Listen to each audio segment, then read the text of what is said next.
So thank you for not losing that loving feeling and joining us in 2021 for Accelerate at IATA. We really appreciate it. Now, before we get started today, I just wanted to say hi. My name is Kat, and I oversee the Accelerated IATA program. Prior to getting into the SMEs and startup talks, we have a little housekeeping to do. First, many of us are still working from home, so in the background you may hear dogs barking, children playing, maybe Top Gun playing in the background. So please just try and embrace this new normal. I also just want to say that IATA does not own that music nor that video clip, and the intellectual property rights stay with the publishing house. So Christine, could you move on to the next slide, please? I'm sure you're all familiar with the competition law guidelines, and if you are not, please just be aware of the following things we're not allowed to discuss, including airline pricing, commercial terms, group boycotts, etc. The products presented here address key issues faced by the airlines, and I need to stress an important point. Through this session, IATA is not trying to influence your independent business decisions. If your airline wants to implement one specific product presented today, this is a decision that each airline must decide on an individual basis. Next slide, please. So thank you to the over 70 airlines and 170 delegates who have registered for today's deep dive. We're excited to present these new technologies and startups to you. And if you're interested in having a one-to-one conversation with them, we're happy to connect you. We'll speak briefly on the Accelerated IATA program in just a bit. In addition, I also want to say that I know many of us are dealing with even more turbulent times currently, such as semi-confinement again in Europe and other places. So I just wanted to thank you all for joining this session today and to say that we hope you all stay safe. The way we travel may change, but it will never stop being a key way that people are connected in our truly global world. So we hope that this session today gives you a little bit more of an optimistic note for the future of air travel. Next slide, please. So today you'll be hearing from some of my colleagues here at IATA. The first will be Stefan Kopar discussing Accelerate's IATA's plan for 2021, and David Rutnam, who will be presenting the seamless contactless journey in the perspective of the IATA Travel Pass, which I know is a huge hot topic right now. You'll be hearing from 6 startups today, and you'll see in the lower right-hand corner of your screen a question box where you can pose questions to the startups, which they'll answer live after their 10-minute pitch. So there might be some lag of the startup signing in and out, so please just be patient with us and try to embrace this new normal. Now I would like to introduce Robbie, my colleague who works with me here at the Accelerated IATA program. Many of you know him as he's in charge of corporate engagement, and since many of you are aware of the program, we'll be speaking just very briefly on this. So Goose, over to you. Thanks, Maverick. Appreciate the intro. So I'm going to speak briefly about Accelerated IATA, especially for those of you who are seeing this webinar for the first time or seeing an Accelerated IATA webinar for the first time. For those of you who have heard this before, I apologize, but bear with us. So quickly, Accelerated at IATA is a travel tech startup accelerator founded by IATA and Plug and Play, a Silicon Valley-based innovation as a service company. We started in July of 2019, and our focus was on digital retailing, and we had great success with 7 startups and 13 pilots and implementations for our first batch of startups. But then we had to put the program on pause. We relaunched last September and pivoted towards the restart priorities of airlines and to focus on the current airline environment. We ran 4 segments from September through December, and now we'll be running 2 more this year, and we asked for feedback from the airlines on how to improve on the segments that we ran last year. We did a survey and spoke one-on-one to over 60 airlines to receive your feedback, and so we've changed the program a little bit from the end of last year. Many of you told us 30 days was too short, so we've extended the program to be 60 days. There will still be 2 tracks that airlines can take. There's the passive and active track. So the passive track is any airline like yourselves can join this session, listen to the startups, and that's it. If you would like to take a more active role in actually working with us to introduce you to the startups and engaging IATA SMEs and pilot support to work with these startups, then please reach out to us, and we'll speak more on that in a little bit. Just to let you know, these startups are double vetted by both Plug and Play and IATA. And so each segment, we have a fresh elite group of startups, and I'm excited to introduce you to them today.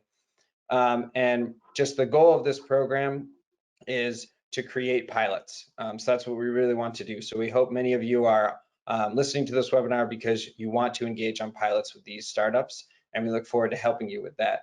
And the last important note I'll say on the program is normally these types of programs require financial commitment, but we've been very happy that IATA has been funding this program. The funding will be running out at the end of March, and so we'll speak a little bit later on the future of the program and how the model of the program will be changing. Now I'd like to hand it back over to Kat so she can walk you through the program structure and some of the things we've changed. So here we are at day 1 of the program when you, the airline, select the startups you want to work with through the polling function directly in the GoToWebinar tool. So after startup pitches and you hear their Q&A, you can select whether or not you'd like to be connected with that startup. This has changed from the past where you used to get a survey, but we figured this might be a little bit easier on your end. So next week, after we get all of this information from you, we will send you the contact information for the startups directly. The next is the collaboration phase, where the value added of accelerated IATA really comes in to provide support for the airlines and the startups using IATA resources instead of using the potentially already stretched thin resources that the airline has. Now, through bi-weekly calls, another new improvement that you preferred, with the Accelerate team, we will create a tailor-made program for your airline based on your requirements. That means if you think a startup needs more info on, say, airline distribution systems or BSP, we'll create a program so that the onboarding is done through the IATA resources and with our SMEs instead of using your airline resources. From the beginning, our success criteria is the number of pilots and implementations.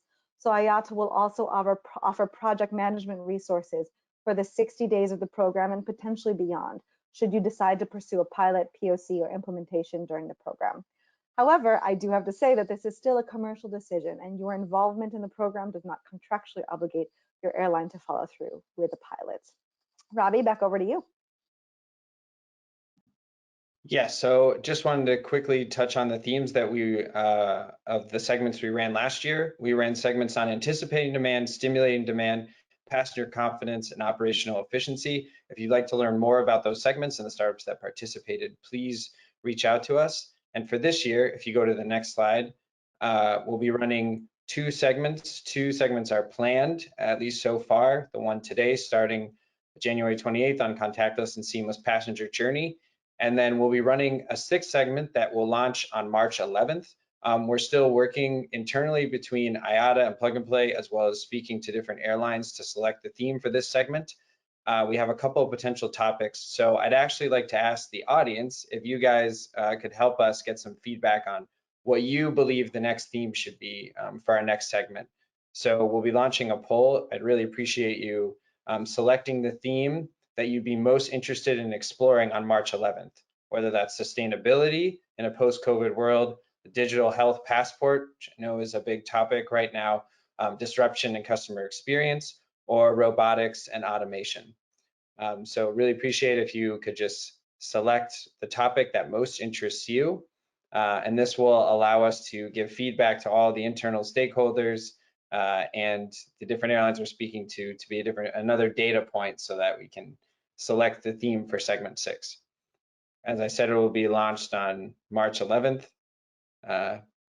So now I think we need a few more people to fill out the survey before we can move on. So I'd appreciate just clicking the topic that's most important to you.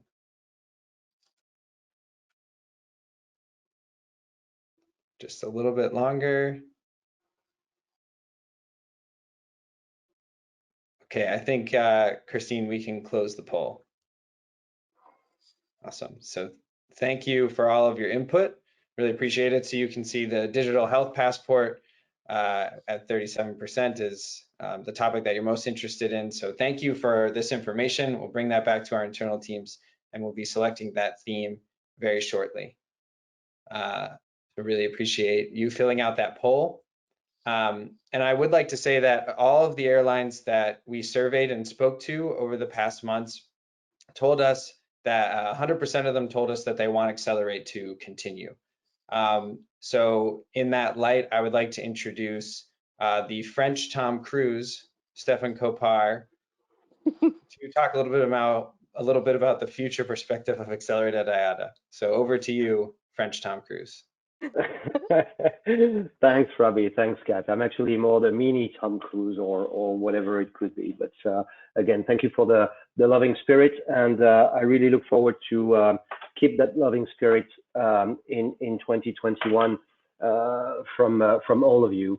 I'm not going to spend too much of a time on this. Just want to give you a bit of a status update on where we are in our future ventures around Accelerate and innovation.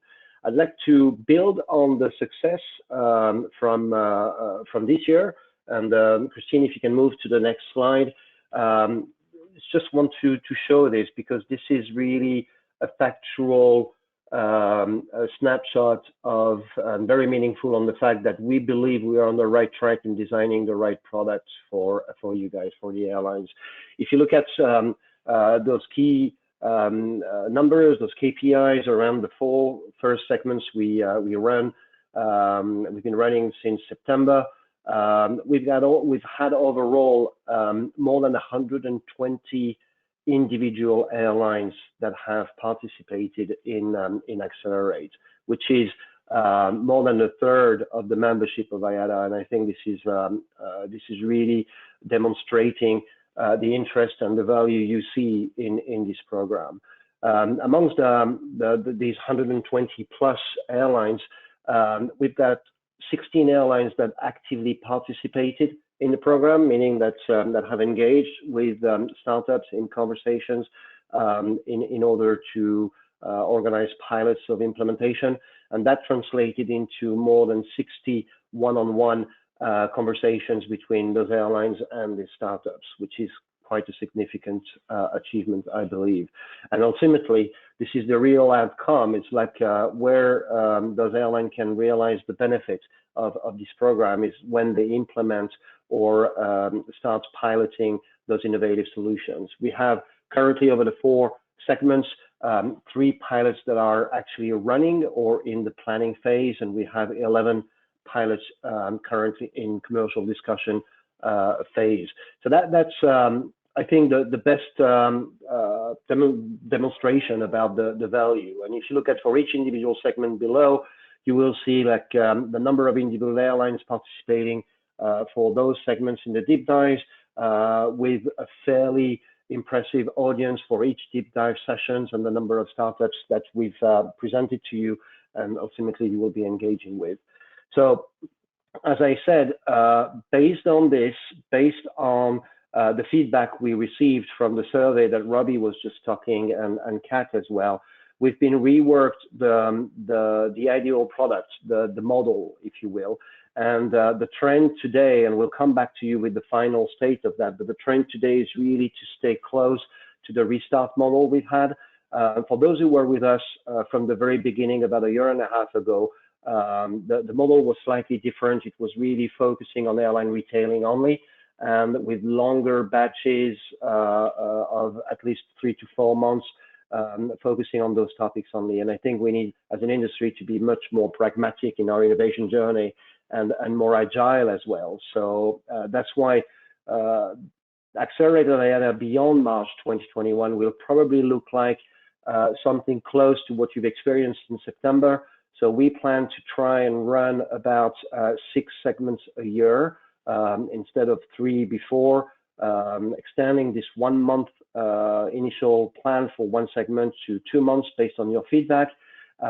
We've also heard you about what you valued the most in the program.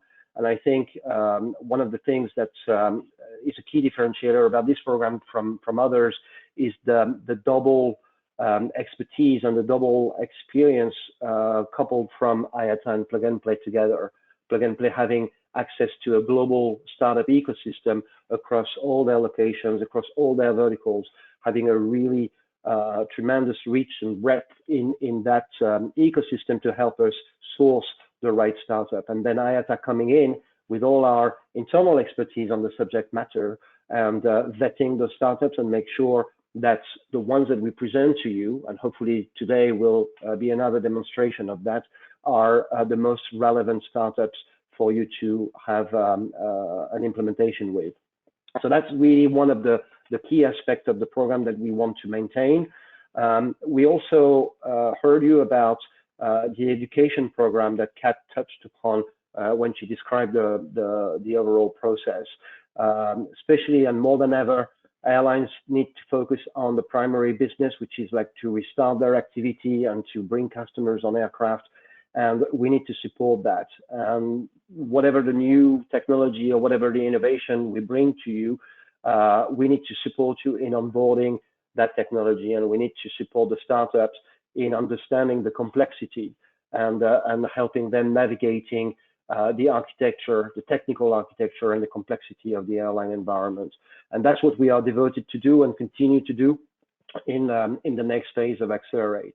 Now comes a reality as well. As you heard when you surveyed, and as we explained over the past webinars we did, we continued Accelerate at IATA from September. We restarted it thanks to the flexibility that Plug and Play introduced in this concept, and also thanks to IATA, so to speak, in terms that we were solely funding this program. And we will be funding it until the end of March. After March, though, we won't be able to entirely fund the program ourselves, and we will need to work with some sort of contribution from the airlines participating into it. And we understand the difficulty that can represent in certain times like this.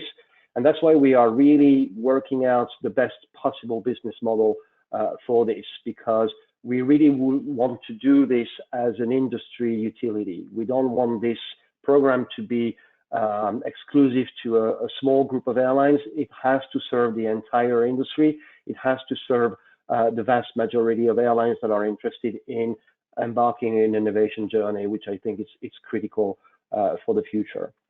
So based on that, we're working on a model with different level access.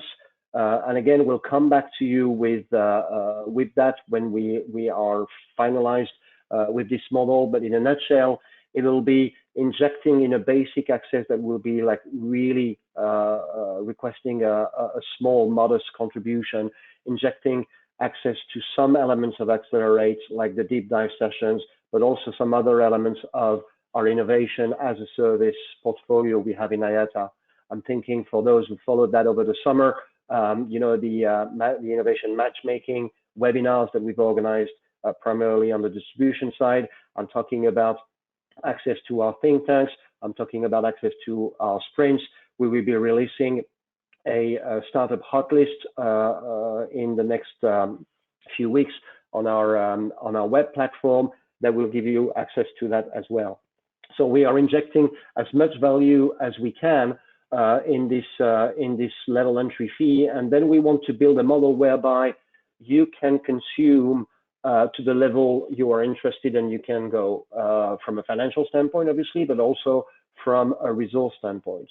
We appreciate that because it's an industry-driven program, you may not, as an individual airline, be interested in participating in the entire number of segments that we are planning for the year, and the 6 segments, for instance, and maybe only 1, only 2 or 4 would be at the right time in the right scope for your airline at that moment in time. So that's why we want to include a bit of flexibility in that business model and inject as much value for you guys. So that's pretty much kind of the heads up I wanted to give you. From a topics perspective, we will still devote the program towards the restart of the activity of the airlines.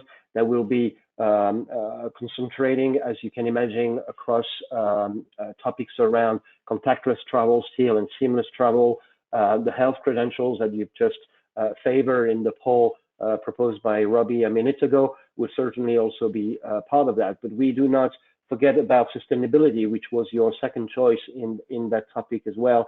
there are a lot of sustainability and environmental issues that we need to tackle as we restart the industry. So that's to give you also a bit of an idea of where will be the focus for this year post-March.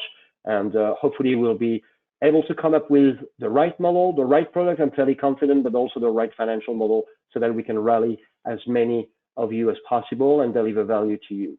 So that said, I would like to get on with this current segment. Again, thank you very much for your commitment, your participation so far, and I look forward to continuing working with you after March. But for now, I would like to hand over to my colleague, Dave Rutnam. I'm sure that you all know Dave. Dave has been with us and in our industry probably longer than Top Gun and all the actors there. Dave has been like very exposed to transformational projects. He's been one of the key actors of the Simplifying the Business program that we launched back in 2004 with the e-ticketing project. So he's now embarking in our Travel Pass program, which is another like tremendous transformational activity. And he will present to you how does this IATA Travel Pass fit within a seamless and contactless journey for the passengers. So Mr. Dave Tom Rutnam, please, over to you. Thanks, Stefan. And let's hope this isn't Mission Impossible, but Mission Possible. So I want to give you a brief taste of what IATA Travel Pass is about. So starting off, the big issue that is affecting travel at the moment is that government risk tolerance regarding COVID-19 is kind of all over the place. And governments don't want to risk importing it.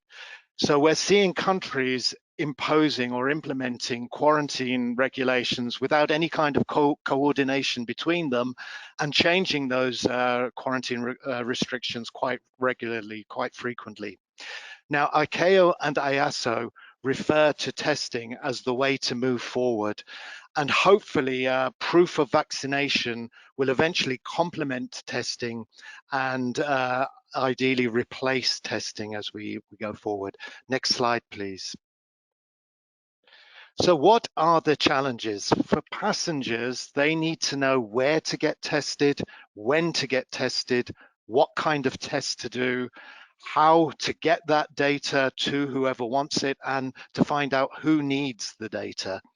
For airlines, they need to provide their passengers with accurate information on what they need to do, and they also need to check that the passenger meets the requirements when they commence their travel. And for governments, they need to know that the tests are authentic and that they match the person who's presenting the test results.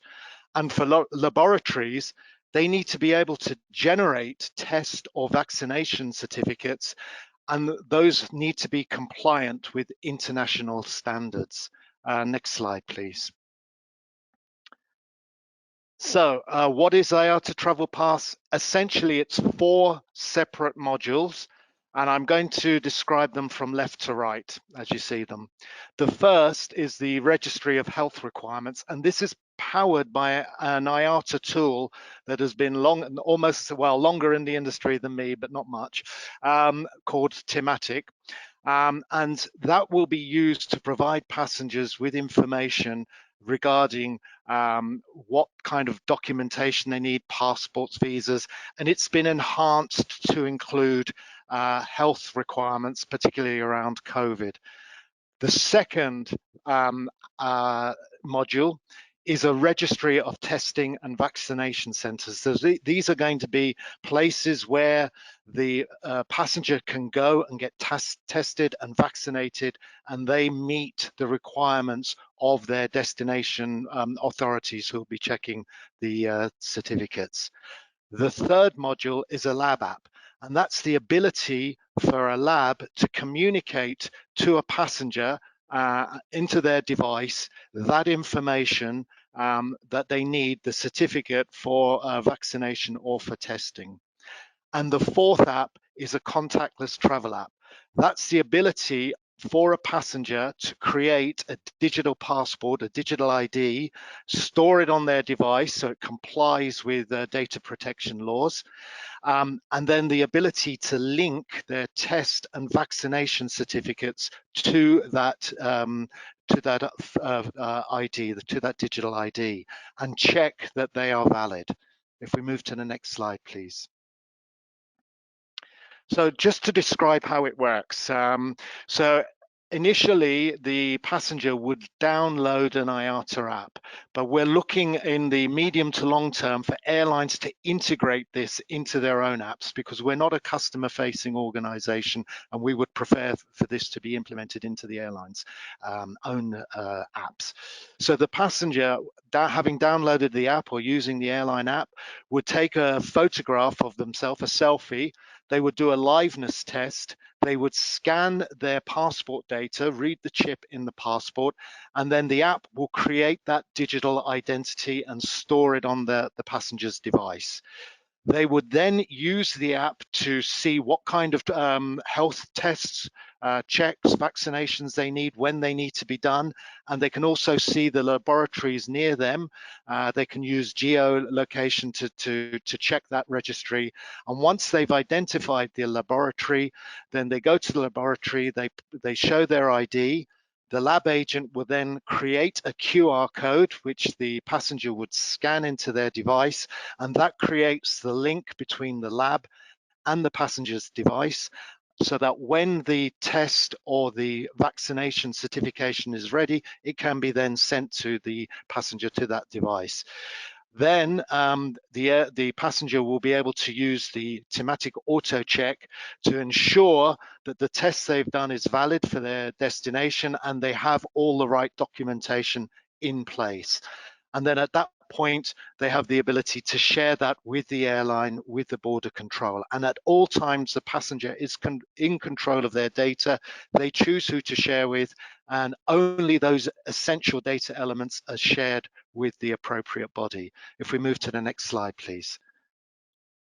So just to recap on IATA Travel Pass, it's universal, it meets all passenger government airline needs. It's proven, it's based on existing IATA solutions such as thematic. It's modular, airlines can implement one or more of the modules. It's based on trust, we rely on the labs to provide valid vaccination certificates, and we present them to the authorities. It's decentralized, data is not stored outside of the passenger's control.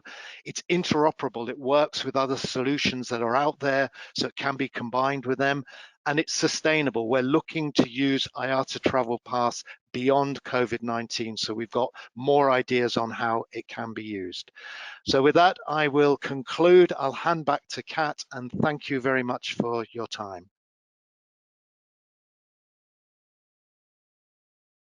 Thank you very much, David, for taking the time out of your day to explain the IATA Travel Pass to us. It's very useful for us. If anybody has questions about the IATA Travel Pass, please do send them on to Accelerated IATA, and we'll pass them along to David as well. So I guess the next part is all about what's happening today. So Robbie, if you'd like to go over the agenda for today. Yes, so quickly, each startup will have 10 minutes to pitch, and then we'll do a 5-minute Q&A. So please, if you have any questions, put them in the chat. You'll find that in the GoToWebinar portal. Please send us your questions. And then I think we have a handout available of all of the startups that Kat can talk about briefly.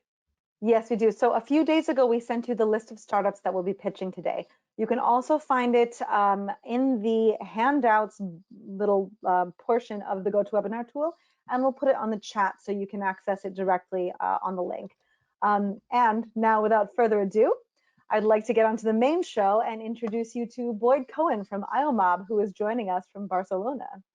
So Boyd, it's your time to shine. Okay, can you see me? Can't see you yet, but we can see your screen.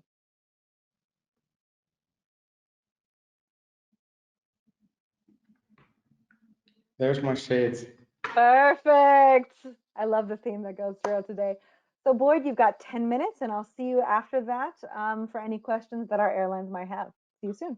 Thank you. Thanks for the invitation. Very glad to be here. This is a great audience for us. Iomob is a mobility as a service, mobility on demand platform.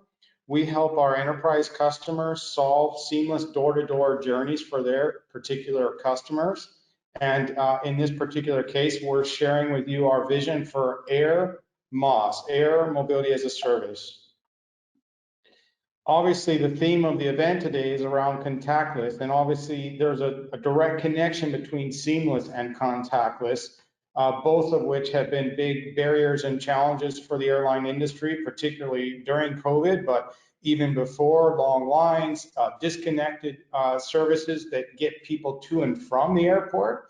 And you know, in the case of all the work you're doing with Travel Pass and the rest, even if you can alleviate the anxiety that passengers will have at the airport and on the plane, you still have the problem with getting to and from the airport and feeling confident you can do that, catching your plane on time, as well as resolving your first and last mile in ways that are actually contactless and safe as well. You know, similarly, Iomob does a lot of work in the rail industry, as everyone knows here, particularly in the European market, there's a big trend away from short-haul flights, moving more towards rail. And there's a lack of connectivity between rail and air, which is just one of the ground-based mobility services that our company can solve for airlines. So what we do is we want to be the world's largest aggregator of ground-based vehicles. So think of Iomob as the GDS for ground. So we have our own APIs that allow us to seamlessly integrate different fleets of providers of scooters like the one behind me, whether that be car share or car rental, rail, as I mentioned, bus, and all the different ground-based services that can be available, including park and ride and private car use. So we integrate all these fleets of vehicles into our journey planner. We have our own proprietary journey planner. I believe we're the only company in the world right now that can factor in a user's private car, all of these shared mobility services, public transit and rail service, and connect it to a service like an airline so that your passengers can literally travel door to door inside your own preferred user interface and do the entire journey, book and pay inside your platform. They don't have to leap out of your platform to download that scooter app. They can actually scan the QR code and take the scooter. Obviously, they're not taking a scooter from the airport, but they can take it when they get to their destination, making your app more useful and sticky when they get to the ground at their destination. So that's what makes up the back end of our platform. But then we have 3 different interfaces that our clients leverage depending on the kind of user interface they want. We have an API, which is the thing that normally is delivered in its rawest form to a website, so to your web booking engine, to allow your customers in advance of their journey to pre-plan, book, and pay ground transportation to and from the airport. We have an SDK, which has native for each of the interfaces needed, the operating systems. That SDK supports integration into your existing app, for example. That contains all of the UX and UI so that you can discover, unlock, book, and pay, use our journey planner inside your own app without you having to do any of the UX and UI required to make that experience seamless for the user. And we do also offer white label app for customers, particularly ones that don't have them. Just going to give you a couple examples of similar deployments we have. This is London Northeastern Railway. They travel from London all the way to Aberdeen, Scotland. That you're getting inside information because it's going to be public next week that we secured the commercial deployment. Will be the largest deployment in all of Europe of a multi-city mobility as a service platform. They cover 19 cities all the way through that route, cover about 20 million people in that area. And we will again allow the rail passenger on the web via our API and the app via our SDK of LNER's own app to not just book rail, but book their first and last mile to and from the rail stations, or use it dynamically on the same day of their journey. Similarly, we did a project with Renfe. It was even more ambitious in terms of where they're going, which is door-to-door rail, but also allow the app, as I mentioned earlier, With Iomob, you can solve your passengers' needs to get to and from the airport more safely, contactless, but seamlessly. But not only that, when they get to their destination, your app can continue to be useful for them with destination content and mechanisms for discovering, booking, and paying for mobility services in their destination. This ability to offer seamless ground-based mobility and that full experience, not just to and from the airports, but even at the destination, I think is a bit of a holy grail for the travel industry because it can really make your app sticky and really accelerate and improve your customer experience and allow you to monetize your passengers beyond the airline journey. And as a result of that value proposition, we were selected last year by Focusrite as the Innovator of the Year. This was preliminary work we were doing last year with Vueling Airlines, looking at this concept of, okay, you book your air, there's your QR code.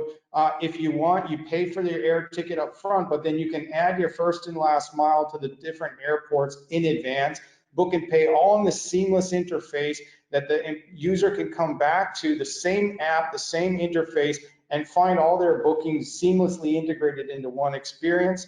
And pay for those in advance if they want. But then also once they get to their destination, say their hotel, they can still use your app and say, oh, I want to go to visit a tourist destination, find that destination in your own destination content, and then get there through whatever services they choose. Again, the whole experience can be enabled inside your own interface. They don't have to leap out of your interface for anything. There's another example of something we recently explored with KLM. This is not a commercial contract, at least not yet, but just to give you a bit more of a visual understanding of the kind of user experience that Iomob can enable. Your users could use our journey planner to discover, route, book, and pay door-to-door journeys to and from different airports. You can embed loyalty points, which we've discovered from the rail industry can be a really valuable proposition to create more stickiness in your user interface and make your app way more valuable than just for the QR code or potentially a travel pass, which we can come back to. Then even when they get to their destination, they might say they want to go have a beer or do something like that. They can even use a scooter or other local mobility services that they would never have on their phone because they're in a market that doesn't have the same apps that are on their phone. So I mentioned earlier I was going to bring this sort of full circle. I talked about air and then rail, and I'm coming back to say, what about air and rail together? We all know that the reduction potentially of short haul flights, and there's growing need to find ways to seamlessly connect rail and the first mile to rail to airline journeys. Iomob can enable that for you and for your customers. And not only that, that you could also monetize and have ancillary revenue from that, but we could even facilitate, for example, dynamic rerouting. If your short haul flight is not operating, it's delayed, and the user needs to get to another airport in a nearby area, maybe the best way to solve that problem is just get them on a train. We can support that inside your own app. As an example of content in Europe where we're mostly, most of our coverage is, we do have some emerging projects in the US, and we are open to working with airlines around the world. But to give you an example, we have ground-based shuttle services and related from 100 airports in the US. We have a bunch of rail and other transit services on the ground throughout Europe, and we have many, many pan-European shared mobility services. Real quickly on how to scope a pilot with us, 3 stages. Make sure we agree on the preferred interface, whether it's your own app, a new app, or your web where you want to try this. Choosing up to 5 cities to test the seamless door-to-door experience. And we'd also want to work with you to agree on what levels of contactless are going to be required. So we only filter and allow your passengers to see mobility services in your platform that you feel meet the minimum criteria of contactless. And the last slide is just a summary of how we believe we can help airlines during and post crisis. Create new customer value and reduce that anxiety about how to get to and from the airports, and even how will they get around cities when they get there. Increase direct bookings and customer loyalty. We found this out from the rail industry, that we can, through the seamless door-to-door experience, potential even offering an automated rebooking service when they book through your platform, We can rebook their whole journey if something is delayed along their journey. This can create real loyalty with your customers and drive more direct bookings rather than through aggregators. And of course, as I mentioned, growth in ancillary revenues. With that, I leave it to the questions. Thank you. Great. Thank you so much, Boyd, for all of the great pitch that you gave us. Super interesting to hear how you think that this is going to be integrated in the future, especially in a post-COVID world. So we've got a couple questions coming in, and for our audience, if there's any other questions that you have, we've got the time. We've got about 5 minutes now to discuss with Boyd. So please don't hesitate to keep those questions coming. So Boyd, one of the first questions that we have is, how does this integration within the airline app work? You said that you could integrate directly into there. How long would it take? What resources are necessary for an airline to be able to implement the solution? Yeah, so we designed our platform to be flexible depending on what our clients want. If they want to integrate it into their own app, it's typically with our SDK. That's a native SDK that comes pre-prepared to be inserted in as an add-on to your booking experience and your booking flow, which is exactly how our rail client is using it. In that case, the full integration experience is looking to be about 60 days of work for our client. So we basically send the code in the package with all the UX and UI, and their integration team interacts with ours, but they have they're projecting 60 days for full integration. Having said that real quick, I could imagine, depending on the scope of a pilot and time frame and interest of the airlines, they may even want to, I don't know if some of your airlines might even want to have the travel pass as a separate app, but with their brand. So I could imagine we could even provide that as a separate SDK going into a separate app, just to reduce that amount of friction for a pilot, because it's a lot of work to do the integration if it's only for a trial versus doing a standalone white label app. If it's desired to move forward with a commercial deployment right away, then it would make sense to do a direct SDK into their existing app. Got it. Okay, thank you very much. Another question that we have here. So if there is, you were talking about how it could do a full payment. So within the app, the customer will buy a ticket from point A to point B from the airline, and then potentially add that last mile, as you mentioned, potentially by rail or scooter, etc.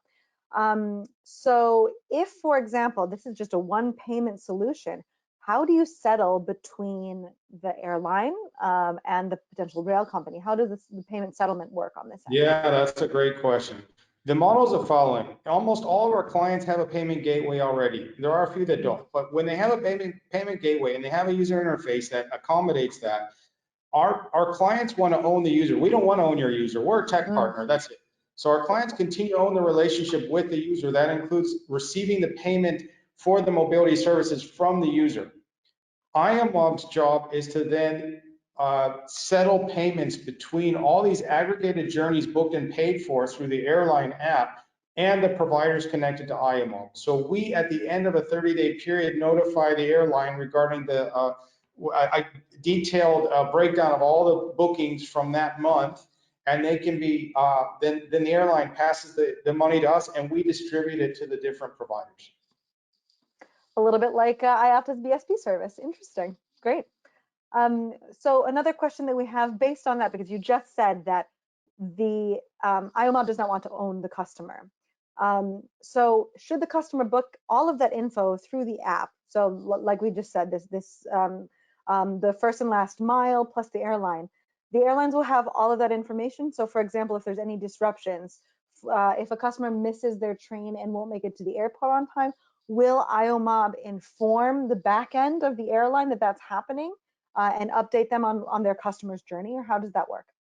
Yes, we're working on some of those capabilities right now. We're contractually required to deploy this for the London Northeastern Railway this year, which is supporting that free flow of information regarding the different services to our client, in this case LNER, and even supporting the automated rebooking, which is no one's done this yet, but we will be doing it this year. That if let's say the plane is 45 minutes late and they pre-booked Uber type ride hailing vehicle on the end of their journey to meet them at the airport, we will be automatically rerouting and rebooking their last mile on their behalf. Now, there's some tricky stuff there. What happens if their last mile was a rail journey and they arrive so late? There is no more last mile, more rail journeys until the next day. We are working on something really cool there, which is that the user would be able to, if they want that service, maybe they pay extra, the airline,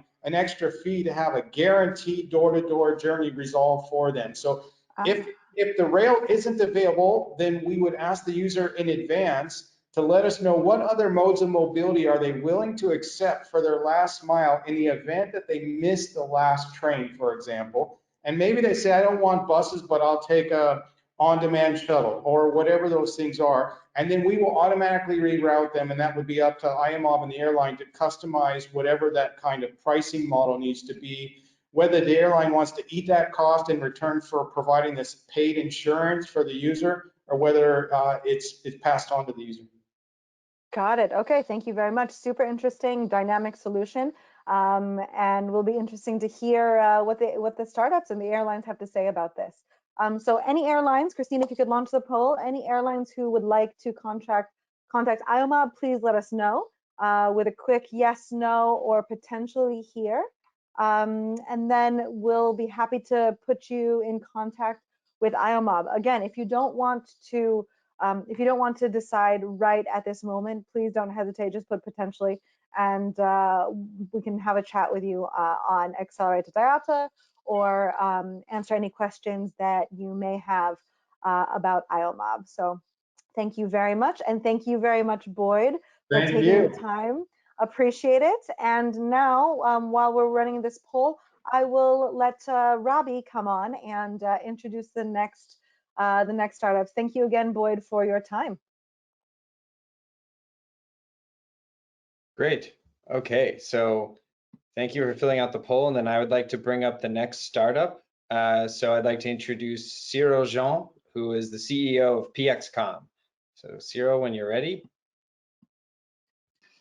Good afternoon, everybody, and thank you very much for welcoming me on board.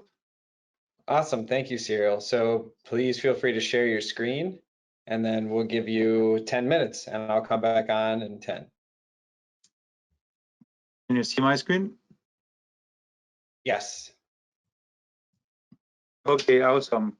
So thank you very much for welcoming me. And my name is Cyril Jean. I am co-founder and CEO of PXCom. We're going to talk about application, but application for your in-flight entertainment platforms. Traditionally, your IFE were limited to video, audio, and games. And thanks to PXCom technology, we unlock those boundaries and enable your platform to deliver passenger services. And specifically, we are going to provide you with passengers communication abilities and social distancing capabilities. Based on our patented technology, we have developed in-flight software that can be hosted both on your IFE server, but can be accessed also by your passenger's device and your cabin crew devices, and which responds to the needs arisen with the COVID-19. Actually, there are two kinds of needs bound together. First, the real need of sanitization, and second, which is super important, the trust factor. Our solution addresses both issues. Look, let's take 3 examples. The first example is the printed items in the seat back pocket. They represent additional operational costs. And do you think that passenger will even push them? And what about having what's the use of having the safety instructions if nobody dares reading them? And from a financial standpoint, do you think that advertiser will still spend dollars in magazines that nobody reads anymore because of the hygiene concerns? Another example, this is a typical situation in an aircraft, especially on the long haul. The laboratory is queuing. Do you think it would be better for passengers and cabin crew to avoid crowd gathering close to the lavatories? And our first example is without sustainable coordination between the countries and their airports, how can you ensure the best protection for all your crew and passengers during the flights? To those three questions, there is one answer, which is PXCom technology. For the seat back pocket items, we offer airline to digitize every item which is located in your seat back pocket. First, the safety instruction, that we can digitize, transform into interactive, and of course, extend it to hygiene instructions for the flight, but also for the targeted destination. We also, for you to digitize the in-flight magazine, the duty-free catalog, the meals menu cards, and so on, emptying the back seat pocket. Of course, I'm not talking about plain PDF. I'm talking about interactive applications and all the required flexibility to update the content as often as you as an airline want it. Regarding the lavatories, we've got a module which is called in-cabin mobility management. We have created this component to manage the restrooms queuing, the overhead bin access, the disembarkation process, and more generally, the passengers wandering within the aisles of the aircraft for stretching purposes. Anything that can regulate the passengers' movement in a cabin and consequently limit the contamination risk. For the feverish passengers, we are working in partnership with a French manufacturer of cameras for aircraft, and we are finalizing the first ever thermal bank scan that can be accessed by the cabin crew directly on their device through the local Wi-Fi network in order to control the status of a passenger that on board the flight. Like every solution developed by PXCom, the software components are compliant with every seatback screens, every wireless IFE or IFC server, and also with the passengers and cabin crew device, with your mobile app, and so on and so on. Our unique selling points are first, since the very beginning of PXCom 7 years ago, the airline manages everything from a single access point on our cloud-based back office, define all the digital service, all the digital messages, and so on, all the experience. And then it is rolled out through APIs consistently on the different channels you select, your seatback screen, your wireless IFE, your website, your mobile app, and so on and so on. There are two use cases. Either nothing exists, so we can manage all the content creation from the back office and roll it out on all the possible output channels. Or if already something exists for your website or your mobile app, then we connect it directly through APIs and send it on the IFE platform. The second competitive advantage is the reusability of our technology. Once you install PXCom technology onto your IFE, then you can extend it to different service and to a wide range of services to your passengers. For example, you can stage the installation and the rollout. You can limit it first to the digitized seatback items, and then do it on a single platform, then extend it to all your platforms fleet-wide, and then you can extend all the services. It's all rely on the same core software. No need to go through new certification or whatsoever. Here are some success stories from PXCom, and we work with a good bunch of airlines, and each of those airlines have started with a use case of our technology and then have broadened it widely to additional service, always in the target of digitizing the experience on board. Let's take an example for a successful rollout. Let's imagine that you want to digitize your onboard shopping catalog. So what we need is to be able to talk and to coordinate with the IFE manager, the catering manager, and the crew manager, those stakeholders who are involved in the onboard shopping.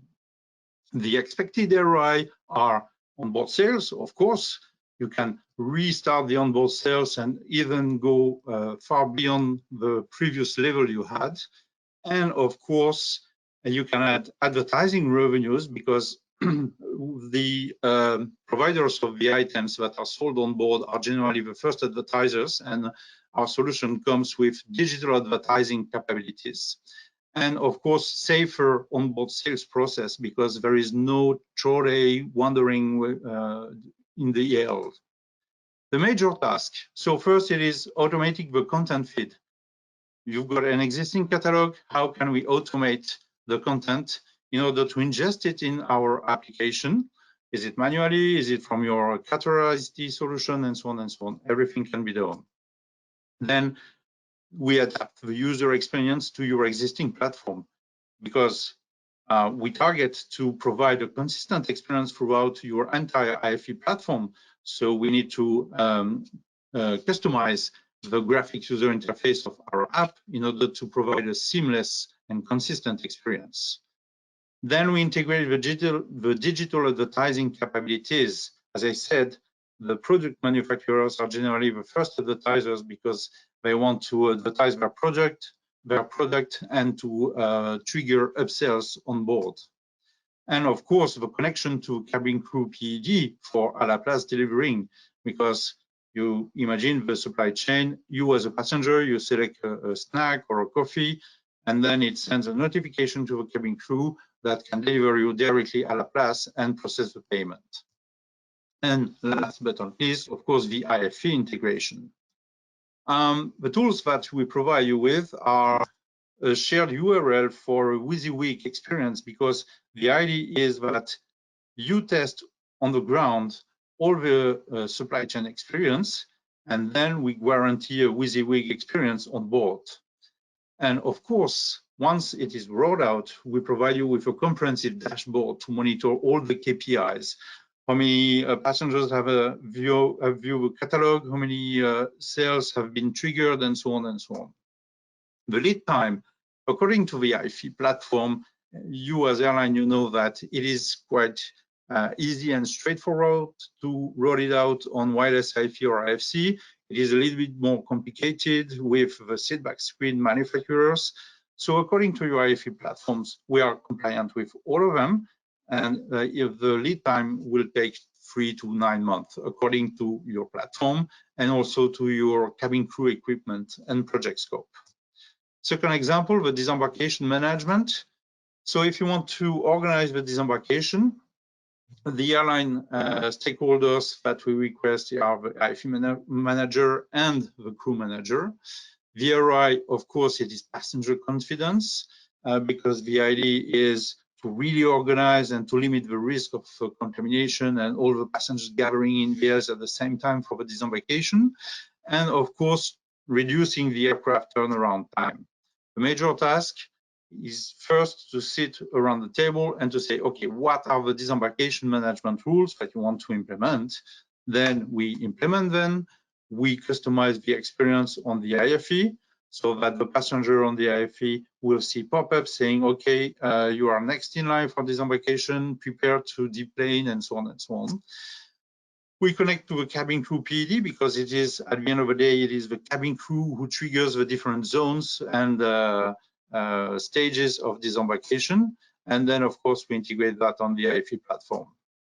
The tools, as for a former one, we share a URL with you so that you can check on the ground how it will look like on board. And the lead time, same lead time for the rollout, 3 to 9 months. Okay, that's a wrap. Thank you very much for your attention.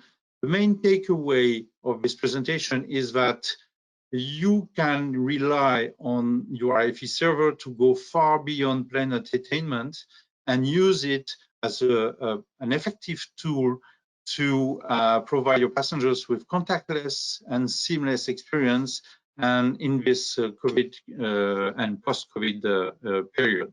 Thank you very much. If you have any question, it will be my pleasure to answer.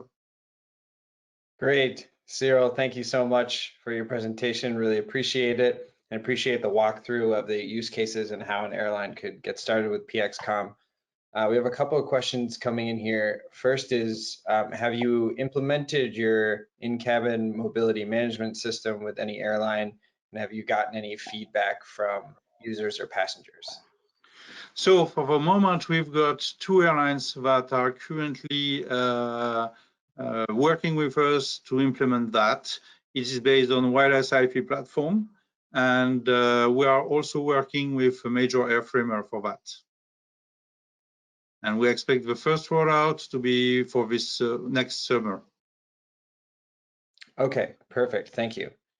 And then another question we have is, you presented 3 airline use cases you have. Would it be possible to walk through a current implementation with an airline? Yes, sure. Let's take Air Canada, which is the most relevant of the power of our technology. Air Canada first opted in for in-destination content, so digitizing all the destination content of the in-flight magazine.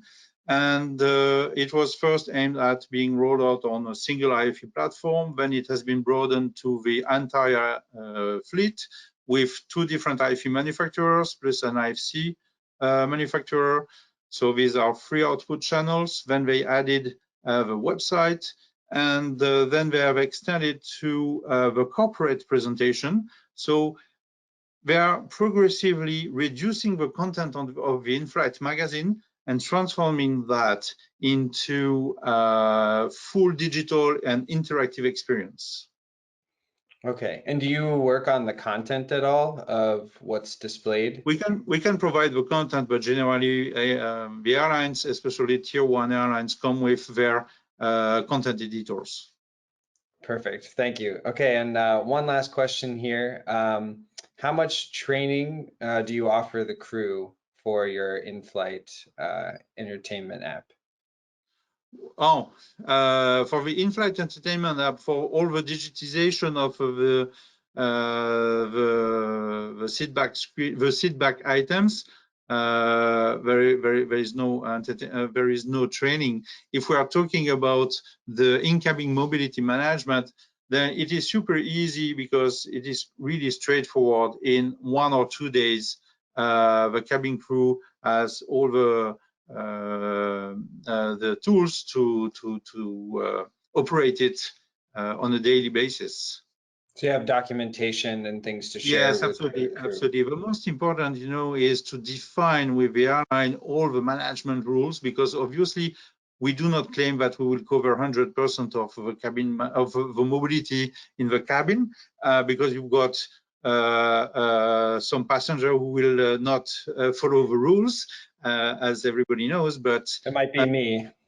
Yeah, but the airlines we have closed the deal with, they both estimate that we will reduce the mobility by 60% during the flight. Okay, great, awesome. Thank you, Cyril. There are a few other questions here. I think we can launch the poll now, Christine. For any question that's unanswered, we'll send them by email to Cyril and get his answers back. And this is true for all the startups. And then we'll send the answers by email. So feel free to select in the poll if you want to have a follow-up with PXCom and Cyril and his team, or if you'd like to just get back to us later in terms of a follow-up with PXCom. Give it a couple more seconds before we'll close the poll.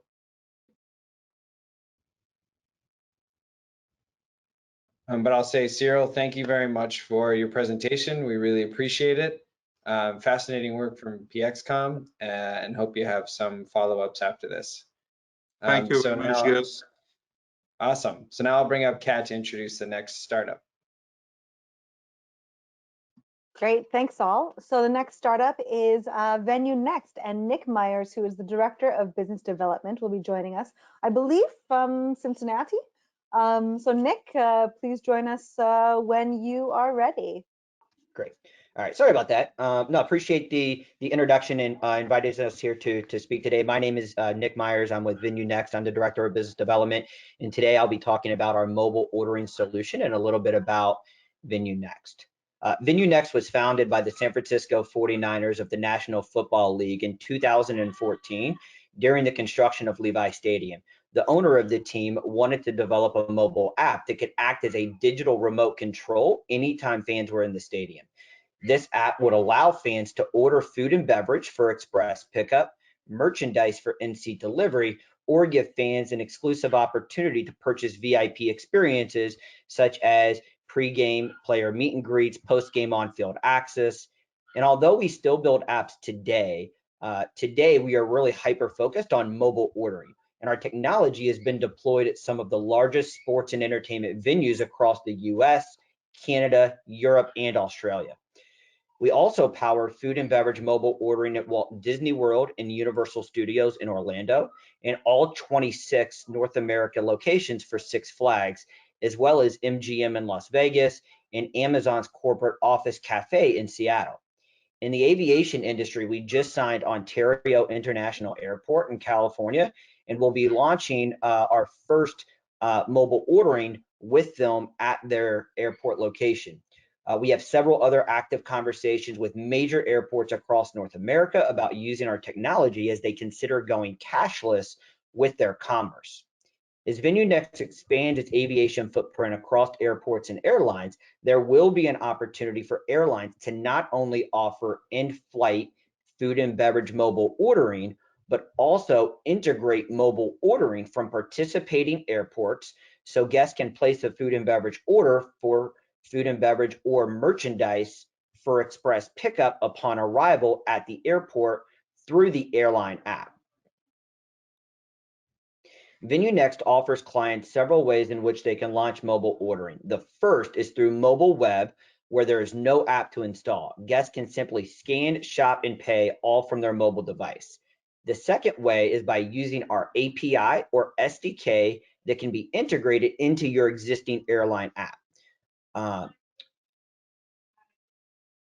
SDK is a standard plug-and-play user experience, while the API will allow your digital team to create the user experience in the platform. This is actually what Walt Disney is using today, so the look and feel matches within the rest of their Disney app. With our technology, guests can order for in-seat delivery or express pickup. We support other features such as food and beverage modifiers, cashback rewards, promo codes, discounts, gratuity, age verification, order history, as well as one-tap reordering. As you consider a pilot with VenueNext, know that our goal is to help airlines create a seamless customer experience and limit the amount of time flight attendants are in the aisle by offering travelers food and beverage mobile ordering for in-seat delivery. By offering a mobile solution, you can replace physical menus with QR codes, and that can be displayed on TV monitors, seat backs, or tray tables. Flight attendants will be able to view incoming orders on an iPad, and they'll also have access to several mobile responsive tools that will allow them to issue a refund, update inventory in real time, and also view orders by seat location as they come in. Mobile ordering can include both paid and free items, and travelers can also add other items such as pillows, blankets, or headphones at no cost or at a cost based on the product. Advanced ordering is another feature that's available on our platform. There are a few ways this can be set up based on the individual airline operations, and I'd be happy to review these capabilities individually with airlines after today's session. So VenueNext would like to give all interested airlines the opportunity to run a 3-month pilot. This pilot can include up to 10 planes with a setup fee of $500 per plane to cover our hard cost.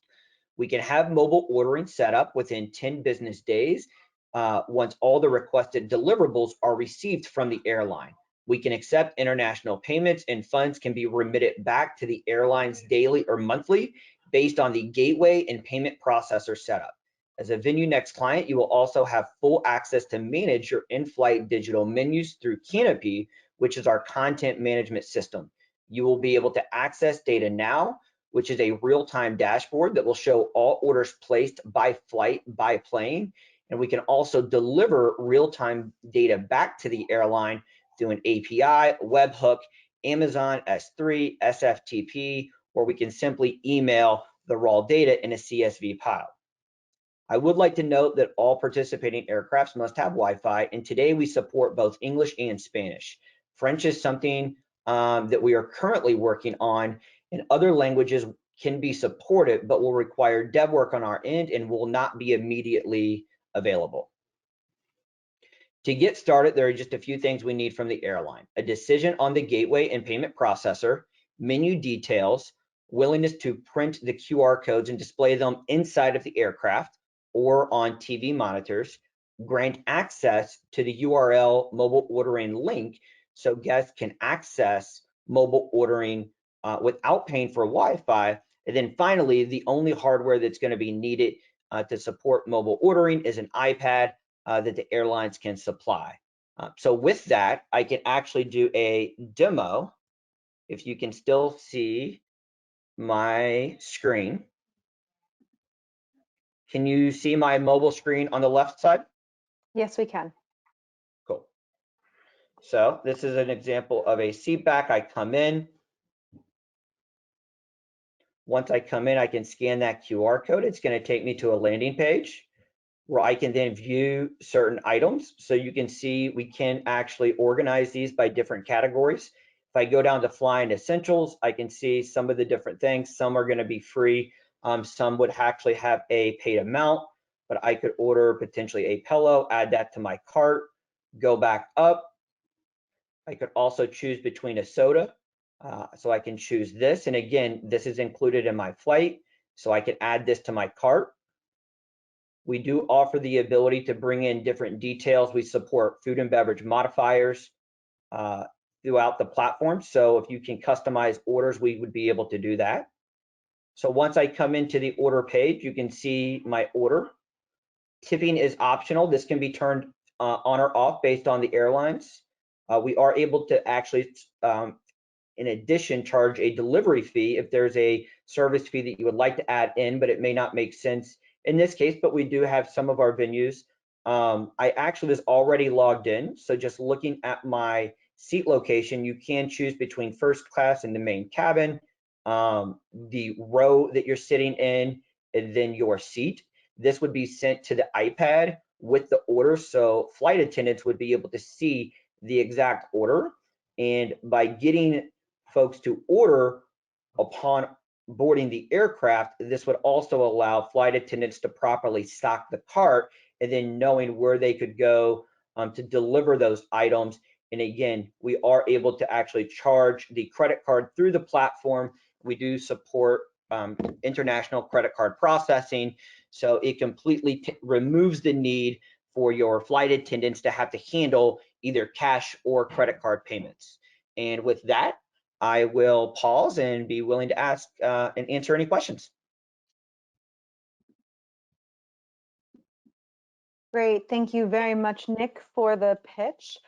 We are hearing a little bit of an echo here. Oh, actually, it seems to have stopped. That's good. So we do have a couple of questions here.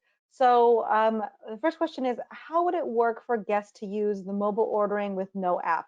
You answered that a little bit about the QR code. And can they order while they're in the terminal before they go into their flight? Could, for example, they order anything that's potentially available on the plane, or could they order something that's in the terminal as well? It's a great question, and it can be all of the above. So based on how we set this up, today we're working with airports where they can implement this locally at the airport, where food and beverage can be ordered for express pickup or potentially gate delivery. Once we actually get to the gates, we also have the ability to leverage QR codes or potentially inside of the app where a guest could go in and order, pre-order their food and beverage prior to boarding the flight. Then these items can be prepared. There's different ways that that can be set up based on participating airports and participating airlines. And the goal with this is, as we continue to expand our partnerships, there would be the ability for, once you actually land at your destination, to be able to go into the airline app and actually order food and beverage within the terminal at that participating airport for express pickup. So all of those are options that would be available. It would be dependent upon working with the airlines and the individual airports to activate the food and beverage mobile ordering. And how many airports do you currently work with? So today we are in over 200 venues worldwide. We just started our aviation outreach about 3 months ago. Ontario International Airport is our first airport. some of the other, we just did a global partnership with Ticketmaster, and they're actually going to be expanding our mobile commerce features within the Ticketmaster app globally to all of their venues. And we kind of see that partnership with Ticketmaster very similar into the airlines, based on how we can leverage our APIs and SDKs either natively in the airport app, but also support mobile ordering through web. Got it. So scalability here is not an issue because you've just said Ticketmaster, over 200 venues, and Disney World. So Yeah. those are all very large venues. I know that some of our airlines are sometimes hesitant to work with a startup that cannot scale, but it seems that you have no problems with scalability here. Yeah, scalability is not an issue for us. We actually, so prior to COVID, we worked with Disney with mobile ordering, and probably roughly about 10% of their orders were mobile. Today, we are essentially the point of sale for Disney, because the only way when you go to Disney to order food and beverage is through their app, and they're leveraging our APIs. Our technology has been built to scale.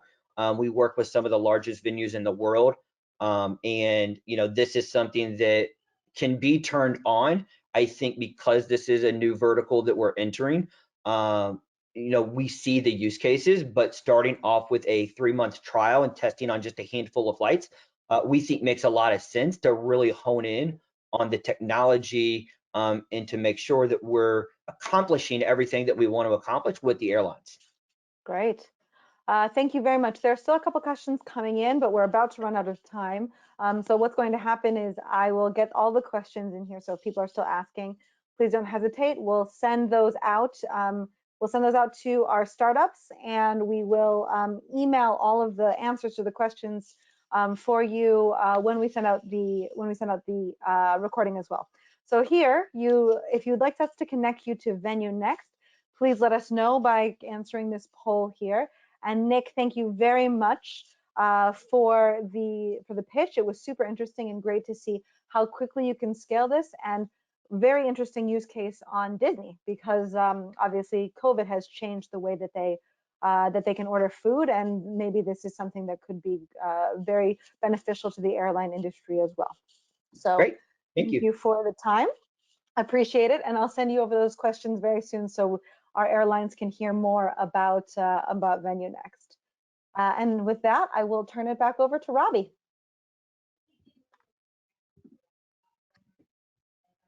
Great. Thank you, Kat. So now I'm excited to introduce the next startup for you, which is Immfly, and we'll be joined by Sotiris Damianos. I probably botched that, but thank you for joining us, Sotiris. Appreciate you being here. We can see your screen, and I'll start your 10 minutes, and I'll be back in 10. Great.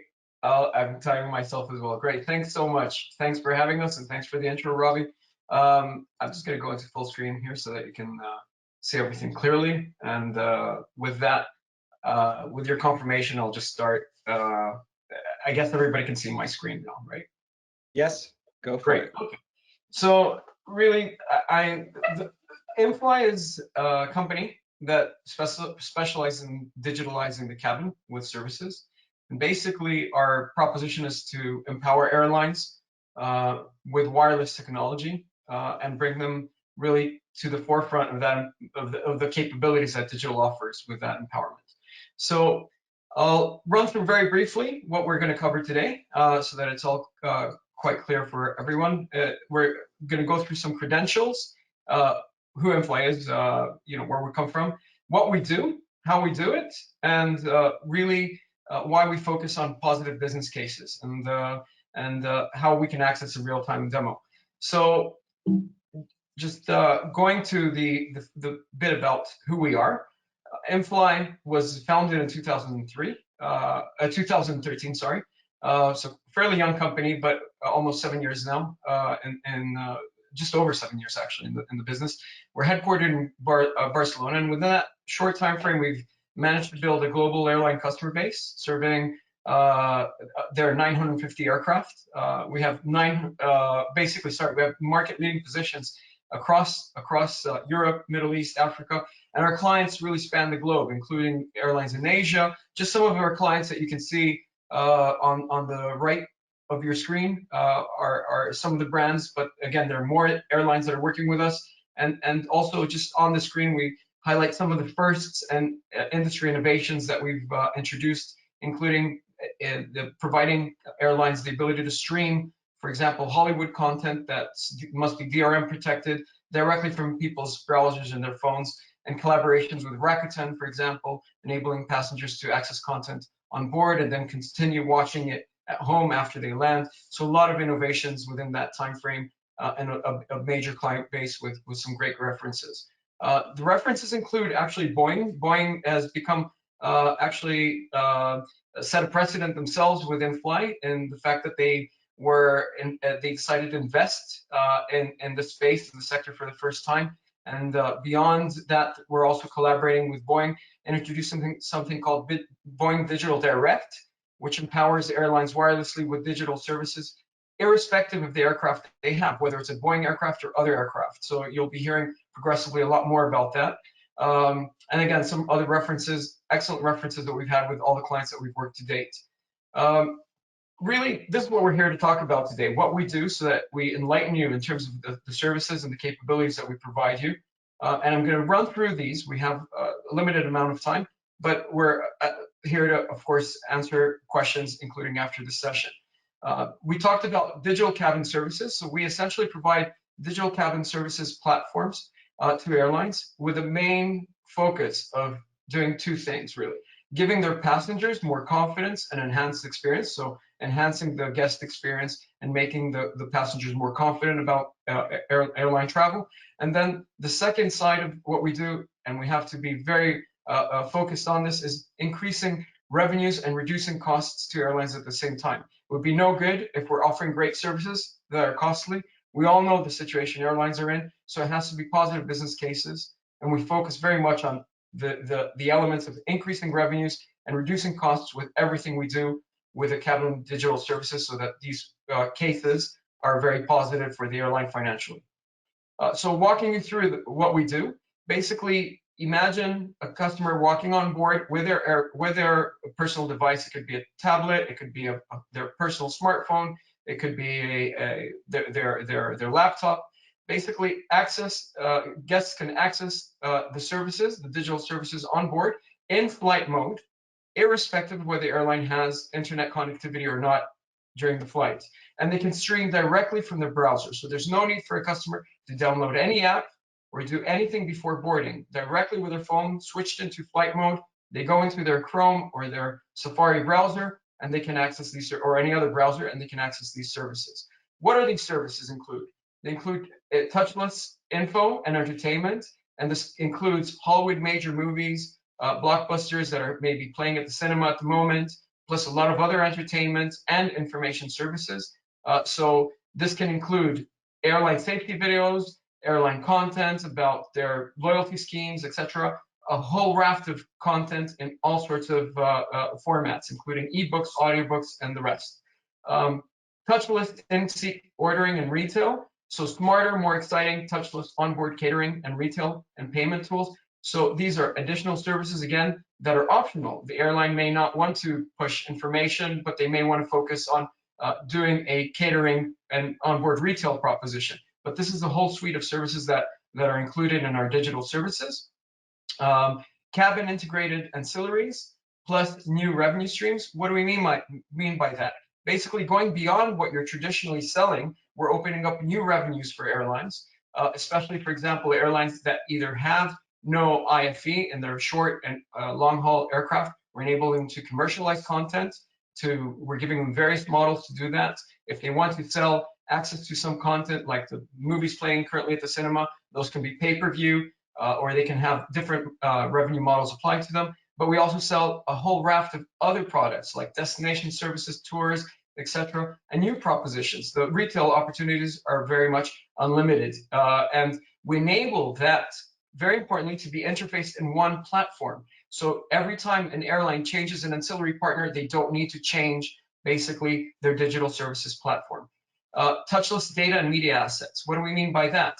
Basically, imagine being able to introduce campaigns digitally in addition to the offline media assets. Imagine the revenues there. So we're delivering a lot of that, and we're actually incorporating our own sales of those campaigns to the airline's media sales. So it's not just the technology, but it's the sales behind it. The airlines can also introduce and dynamically deploy to the aircraft surveys, whether it's marketing surveys, or they need to introduce information about new safety protocols, QR code creation, PDF downloads. All that can happen on the customer's own device without them having to touch in-seat pocket materials or other materials distributed by the crew. Cabin crew applications, again, the same way that the guests can access these services, the crew can have their own access to a restricted area where they can have integrated inventory systems, onboard sales management, metrics monitoring, IFE control, everything from their own digital access. So it's a myriad of digital services available to all airlines, regardless of whether they have in-flight connectivity or not. Why do we say that? Because you do not need to invest in in-flight connectivity necessarily. If you have it, it may be a plus, but you do not need to invest in in-flight connectivity to have these services. The plane, with our technology, basically uses just the connectivity that's on the ground to synchronize this every time the plane lands. If there is in-flight connectivity on top of that, then it's an added plus. Real case examples, there are countless real case examples. Here are just a few screenshots of what we're doing with different airlines. Again, a lot of big references that we'll be happy to talk through our customers with. How do we do it? Basically, it's very simple for the airline. They have one airline representative managing our services. We have periodic steercos where the airline will sit with their different department delegates in more comprehensive meetings. Those will happen periodically, for example, monthly or every bi-monthly, etc. But it's all managed. The rest of the services are all managed by Immfly, from the hardware, which is optional because the aircraft may already have hardware that is installed on board that enables these services, all the way through to the software development, content, e-commerce and advertising management, third-party integrations and interfaces with the digital services, to the analytics and the management reporting that comes through that. All that is supplied by Immfly, so it's very much a turnkey solution. The implementation, we're able to start pilots within 3 months. The hardware itself, if the airline doesn't have a similar hardware on board, which we can sit on top of, since we are hardware agnostic, is very much a hardware that is 2.2 kilos in weight, fits in the overhead bin, and is plugged into the aircraft power so that there is no need to have battery operated hassle with hardware being removed for charging, etc. We save the airline all that because we focus on efficiency and revenues for the airline. Positive business cases, very much it's focused on less costs with less needless crew exposure, less aircraft contact and intervention. So imagine an airline not having to go to each aircraft to do hardware maintenance of their IFE or other information systems and assets. Imagine the savings in fuel and weight and paper with all the services that we mentioned, and in maintenance and distribution resource, and updating all the payment methods on board with this simple technology. More hygiene, more confidence, more data and insights to do things more intelligently, optimize the revenues. It's more green, it's more efficient, and more e-commerce, more ROI, and more profit. At the end of the day, we're enabling airlines to do deployments across their entire fleets each time the aircraft lands without having to access the aircraft itself. So imagine the savings in that.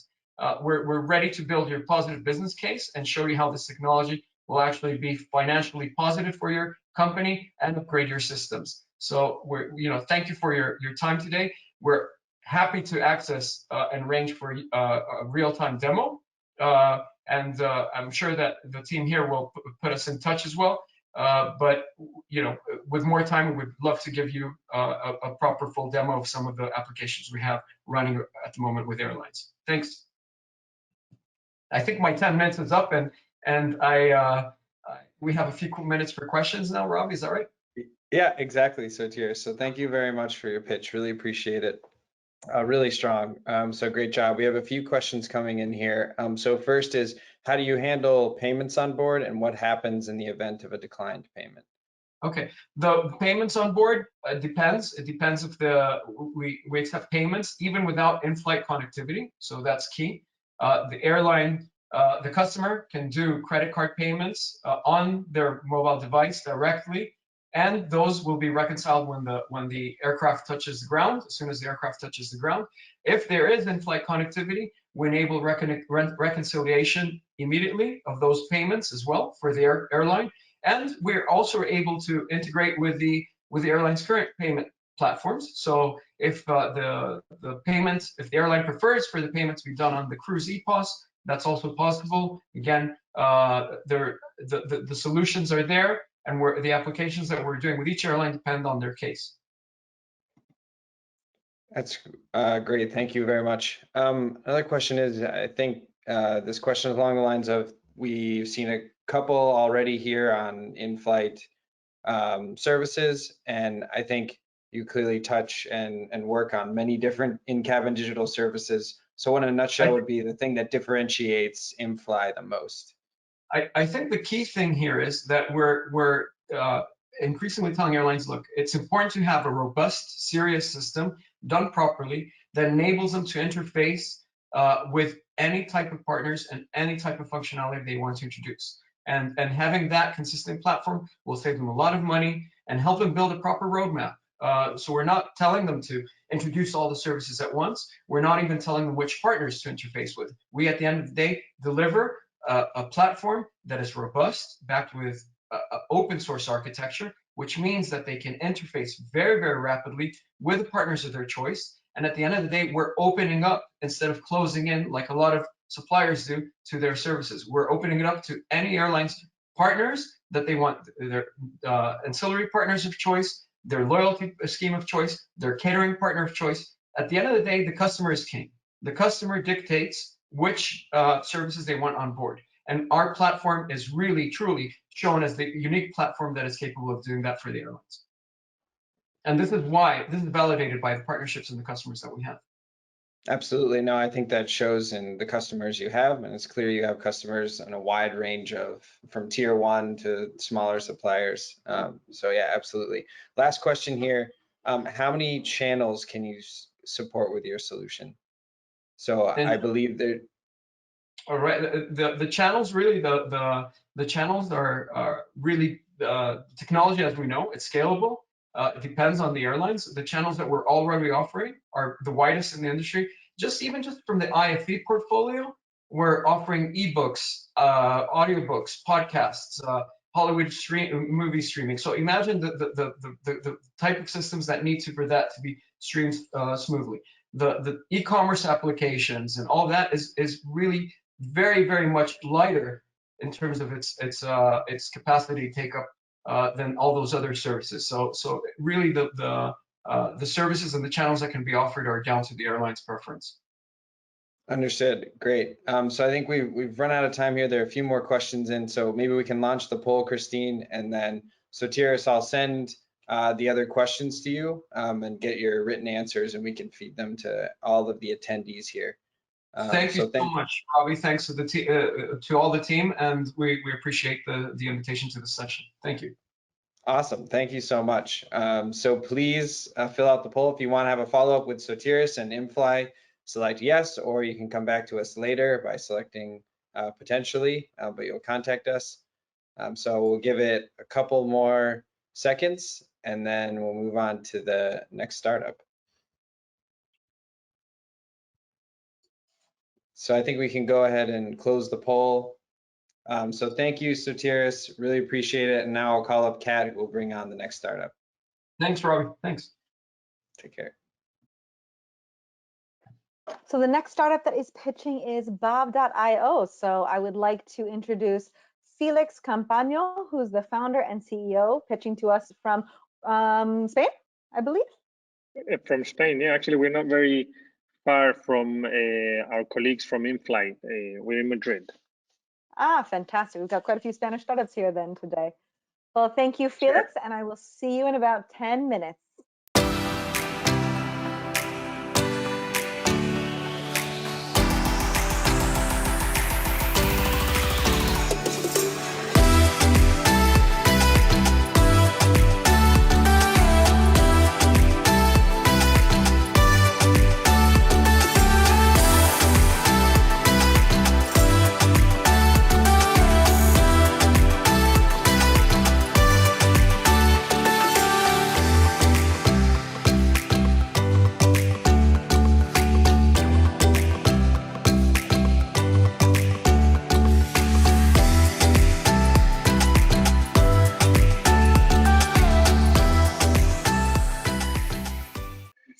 All right, so basically, I won't explain too in detail what's the problem we're after solving, but basically we believe at Bob that traveling with bags is very uncomfortable, and now with COVID-19, it also became unsafe, as reported by passengers. At the check-in time, they're all worried about queuing and touching their bags, and during baggage collection, they are also worried because lining is not well defined, and there's an increasing need to allow sufficient space to keep distances. What we do, summarizing, is that we developed airline integrated luggage transportation services to help passengers travel comfortably and safely by eliminating the pain of carrying their luggage and allowing them to make the most of their time. We are different from cargo services where they carry their bags in different aircraft. Our bags travel in the same aircraft as its passenger. We have two services. We have our departure services where you can check in your bags from home, and then we have also another service where you can land and leave. You can go directly to your final destination, and we will take care of your bags. We pick them from the baggage belt, and we deliver them to you to your hotel or home, wherever you're going. As you can start to think now, we are in a regulated space. For the first one of the services, for our departure services, we need to liaise with the international aviation authorities, while for our departure services, we need to comply with what customs say. The good part of this is that for the first service, this is super international. There's one regulation that applies to all countries, and we cope with everything that they say. And with regards to the customs in our land and leave service, there's also a new procedure that we built that we also comply with most of the countries. So that makes us very scalable. What we do with these two services is that we help passengers to avoid those queues, minimize waiting times to maximize their time, as we were saying before. We reduce the touch points, and we provide a fully digital experience. Now, I wanted to touch base on the kind of things we thought about when we penetrated this segment. We kind of found two main challenges. One is booking, and another one is scaling operations very fast. We know that airlines want to engage with partners that can have a large penetration, and that was one of our main focuses when we started. So with regards to the booking aspect, the International Civil Aviation Authority, what they are saying is that we need to identify the passenger, and we need to associate passengers with bags for the first time. So if we want to do that, we need to exchange an enormous amount of data with passengers, what makes booking very complex.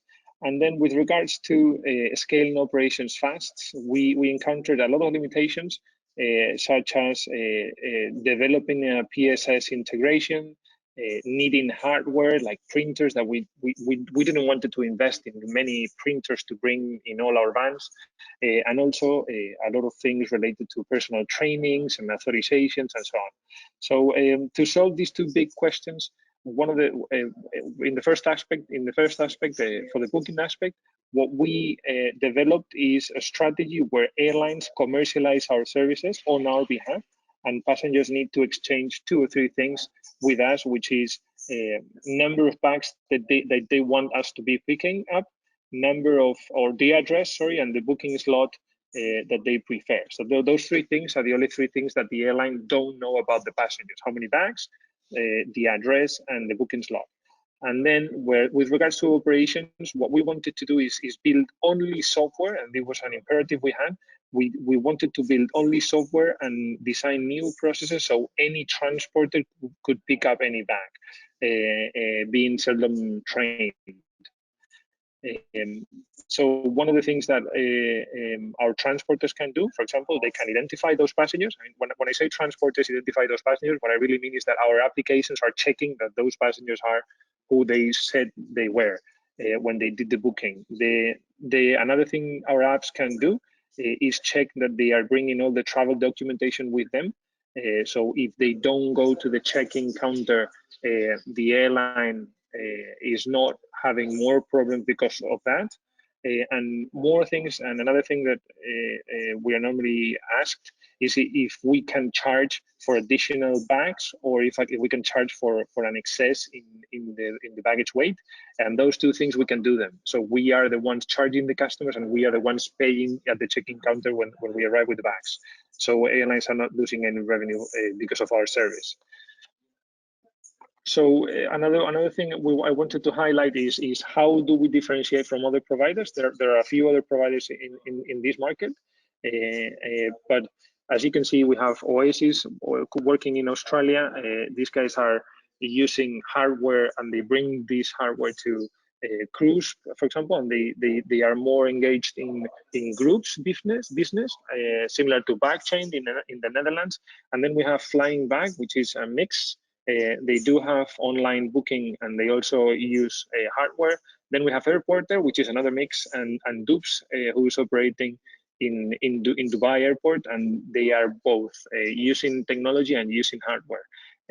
More hardware than technology. And here you can see Bob, which is the most scalable service and the easiest to book.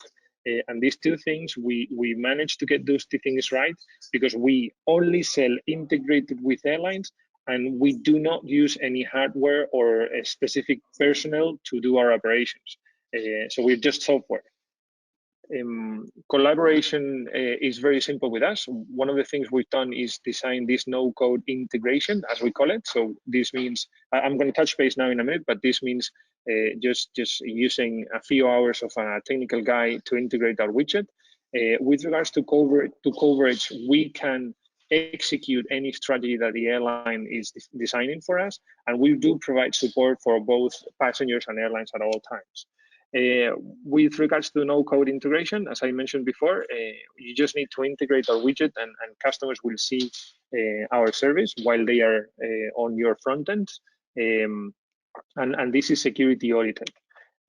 We have here, we're bringing to you the first airline that integrated our widget on their website. This is more specifically, this is Iberia, and this is their check-in online flow. So while you are doing the check-in online, you will see our service here. So you just select the number of bags that you want us to pick up, the time at your convenience, and then you also select you tell us your address. And why this is very interesting also for an airline is because we are opening like a new touch point with the passenger, which is an offline passenger, and we can uncover a lot of things while we do this. How this works, there's a lot of intelligence already deposited here. How this works is that when the airline wants to offer this service to a passenger, what they do is that they just send us the itinerary of the passenger, and we give a response to the airline saying the services we have available for him. And when this is the case, they just paint that information for the customer, and the customer just books. We have two options. We can either integrate our payment platform in the airline's systems, or we can also gather all the information while the customer is on the front end of the airline, and then do all the reconciliation of the payment directly with the customers. This is something we've developed to be even easier to work with us. With regards to coverage, here we are very aggressive. We can roll out this service to any airport in the world, and when I mean this is any airport in the world. We already work with a few airlines. You'll see them now, and we've spoke to many civil aviation agencies in different countries. We work with Lufthansa, we work with Air France, we work with KLM, we've worked with Iberia, as I was mentioning, Vueling. We've worked for many airlines, and we've talked to different agencies in different airports in different countries of the world, and we passed all these controls because, as I said before, the civil aviation the civil aviation regulation is an international regulation, and we cope with the basic stuff that they are saying at the highest level.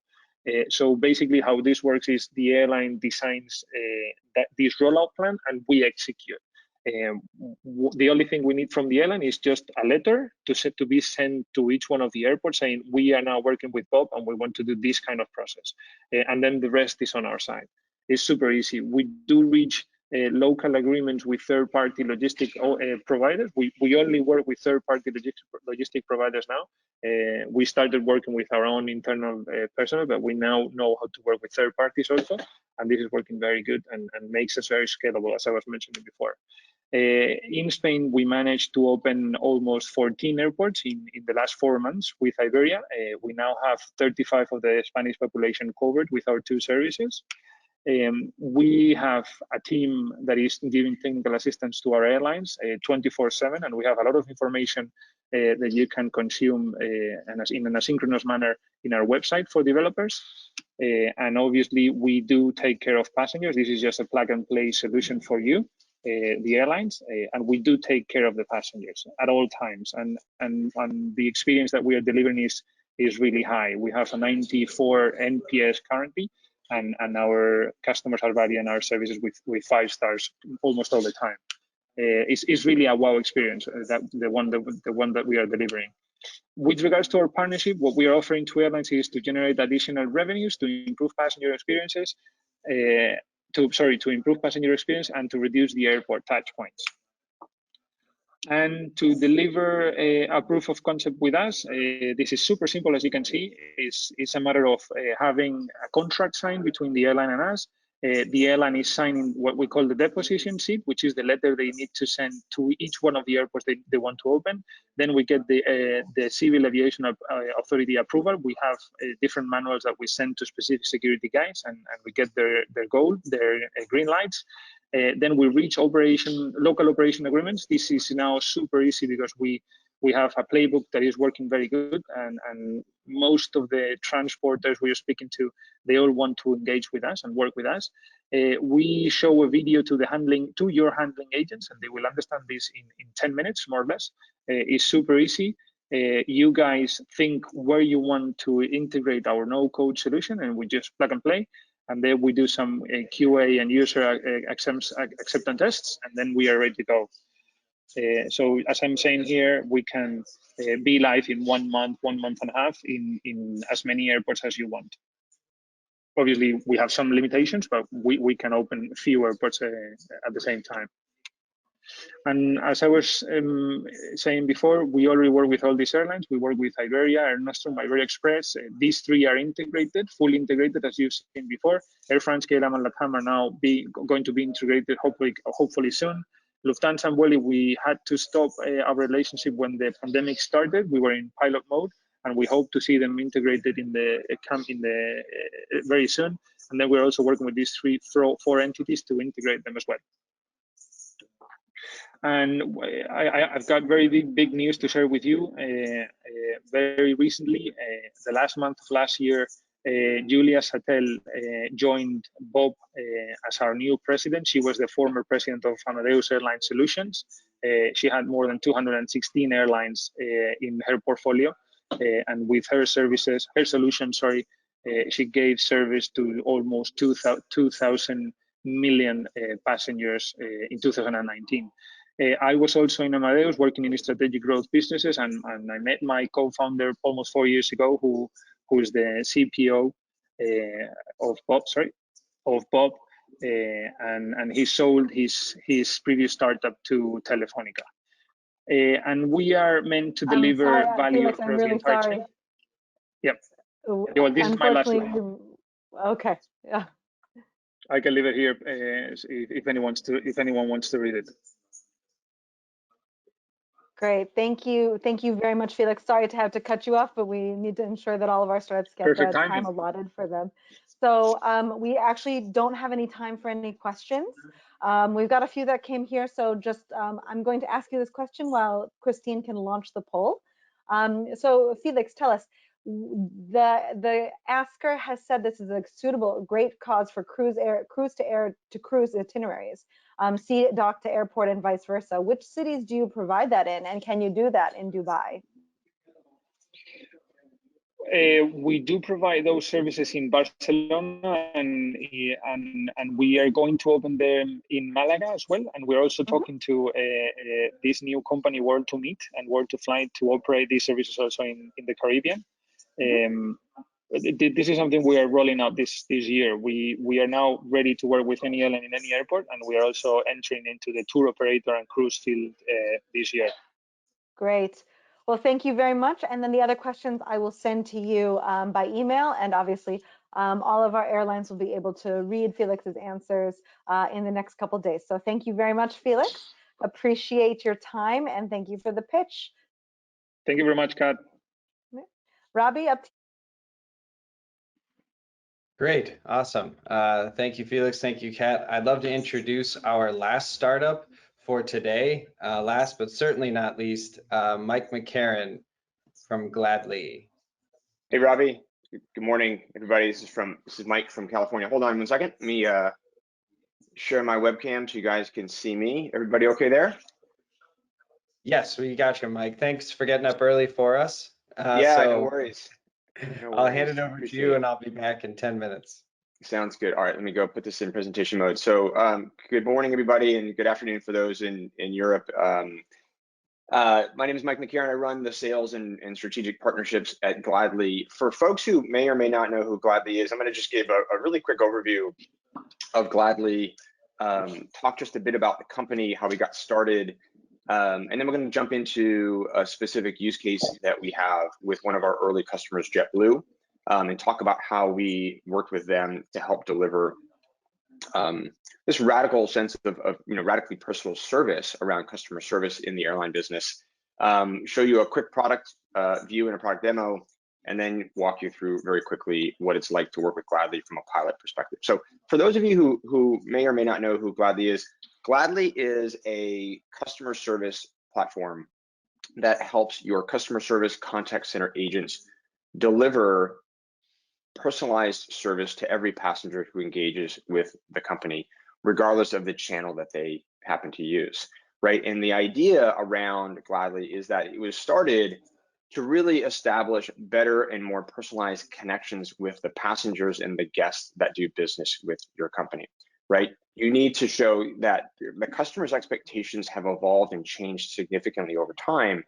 And what you need to do, and I think what many companies are now sort of looking to do post-COVID, is really engage and show the customer that they know them, know that person, know that person's preferences, know who they are, meet them in whatever channel is most appropriate for them to use in terms of reaching out for customer service, whether that be email or chat or web messaging, could even be self-service. And you want to make sure that they feel valued. Many passengers and many customers have stopped traveling, but if you want to sort of lure them back into that travel experience, making sure that they feel valued as consumers and valued as passengers of your brand is a big important opportunity for you. The challenge, however, is that traditional customer service platforms and traditional customer service technology doesn't treat those passengers as individual people. It treats them as cases, right, or tickets, if you will, in terms of customer service. And so Gladly really focuses on how do we help your customer service organization and the resources and the team of agents or crew members that service those customers. How do you do that personally? How do you do that at scale? And the traditional systems that typically are out there, they're bolted together. They're siloed systems where the voice system and then the email system and the chat systems don't necessarily talk to one another. And therefore, it's really difficult to get a complete view of the customer over those different channels. So if a customer reaches out over phone for a booking and then follows up with an email or wants to do a web chat, the customer service team is oftentimes struggling to figure out, is it the same customer with the same issue, or is it 3 different issues across the board? So the idea there is that as customers and passengers move from channel to channel, most legacy technology doesn't allow them to keep up with that pace and make sure they understand what that customer is doing over those different channels. The knowledge bases are oftentimes siloed into sort of internal knowledge base versus external knowledge base. So what your crew members see from an internal knowledge base perspective may be different content than what your passengers are seeing for self-service. And there's oftentimes, a poor experience, lack of self-help. So like the overall sort of systems are old, legacy, and they were designed for the way consumers and passengers used to communicate, but not how they communicate and engage brands today. And again, nobody wants to be treated like a case when they're dealing with travel. They want to be, dealt with and treated like a person. So the opportunity that Gladly had several years ago when we started was to reimagine and rethink the way customer service is delivered. And the idea here is orient the entire service experience around the passenger. Who is this person? What do we know about that person? Are they a VIP loyalty member? Do they fly often with the airline? Are they a first-time flyer? What preferences do they have in terms of the way they fly? And ensuring that you make that customer feel known and valued allows for you to sort of establish that personalized connection with them. You want to be able to do that across all channels that exist. So whether it be voice or email or chat or social media messaging, many passengers take to all of those channels when they're looking to get a problem resolved, and you want to be able to bring those all into one view. We also have a fully integrated voice platform that allows for voice and digital channels to be seamlessly delivered to the agents and the crew members that service your customers. Best-in-class messaging. We have all the abilities to sort of essentially take all of the channels that passengers would use to communicate with your airline as part of the overall customer service experience, and we can bring it all into one view, and I'll show you that here as part of the product. And then again, one of the other big things is that we have built a modern UI that agents or crew members really enjoy using. And as part of COVID and part of sort of a lot of what many customer contact centers have had to do is it's all been decentralized, right? So the idea of being able to actually send your agents or your crew members that service your customers home to do work from home model, Gladly is very easy. The only thing that an agent needs to have in place to actually deliver service to those customers across all those channels is an internet connection and a web browser, right? There's no infrastructure, there's no needs to sort of set up, a home, telephony system. Everything is delivered through the cloud and through the system natively there. So Gladly really sort of three key things, and I'll sort of jump right into a use case and a demo. But three key things. Gladly focuses everything about the person. What do we need to know about who this passenger is, their preferences, and ensuring that that information becomes part of the service experience. We even want to know what are the upcoming flights, what are the recent flights that they've taken, are they delayed, are they canceled, have they had a good experience with the brand in the past, has it been a little bit of a challenge to deliver service to that customer. What do we need to know about that customer to deliver great service? The second is this concept of a lifetime of conversations. And again, we talk about phone calls, emails, chats, messaging, social media. The challenge with many legacy customer service platforms is that those channels are siloed, and it's very difficult for an agent to get a complete view of the overall experience. And that sort of doesn't allow for brands or airlines to deliver great service to their customers.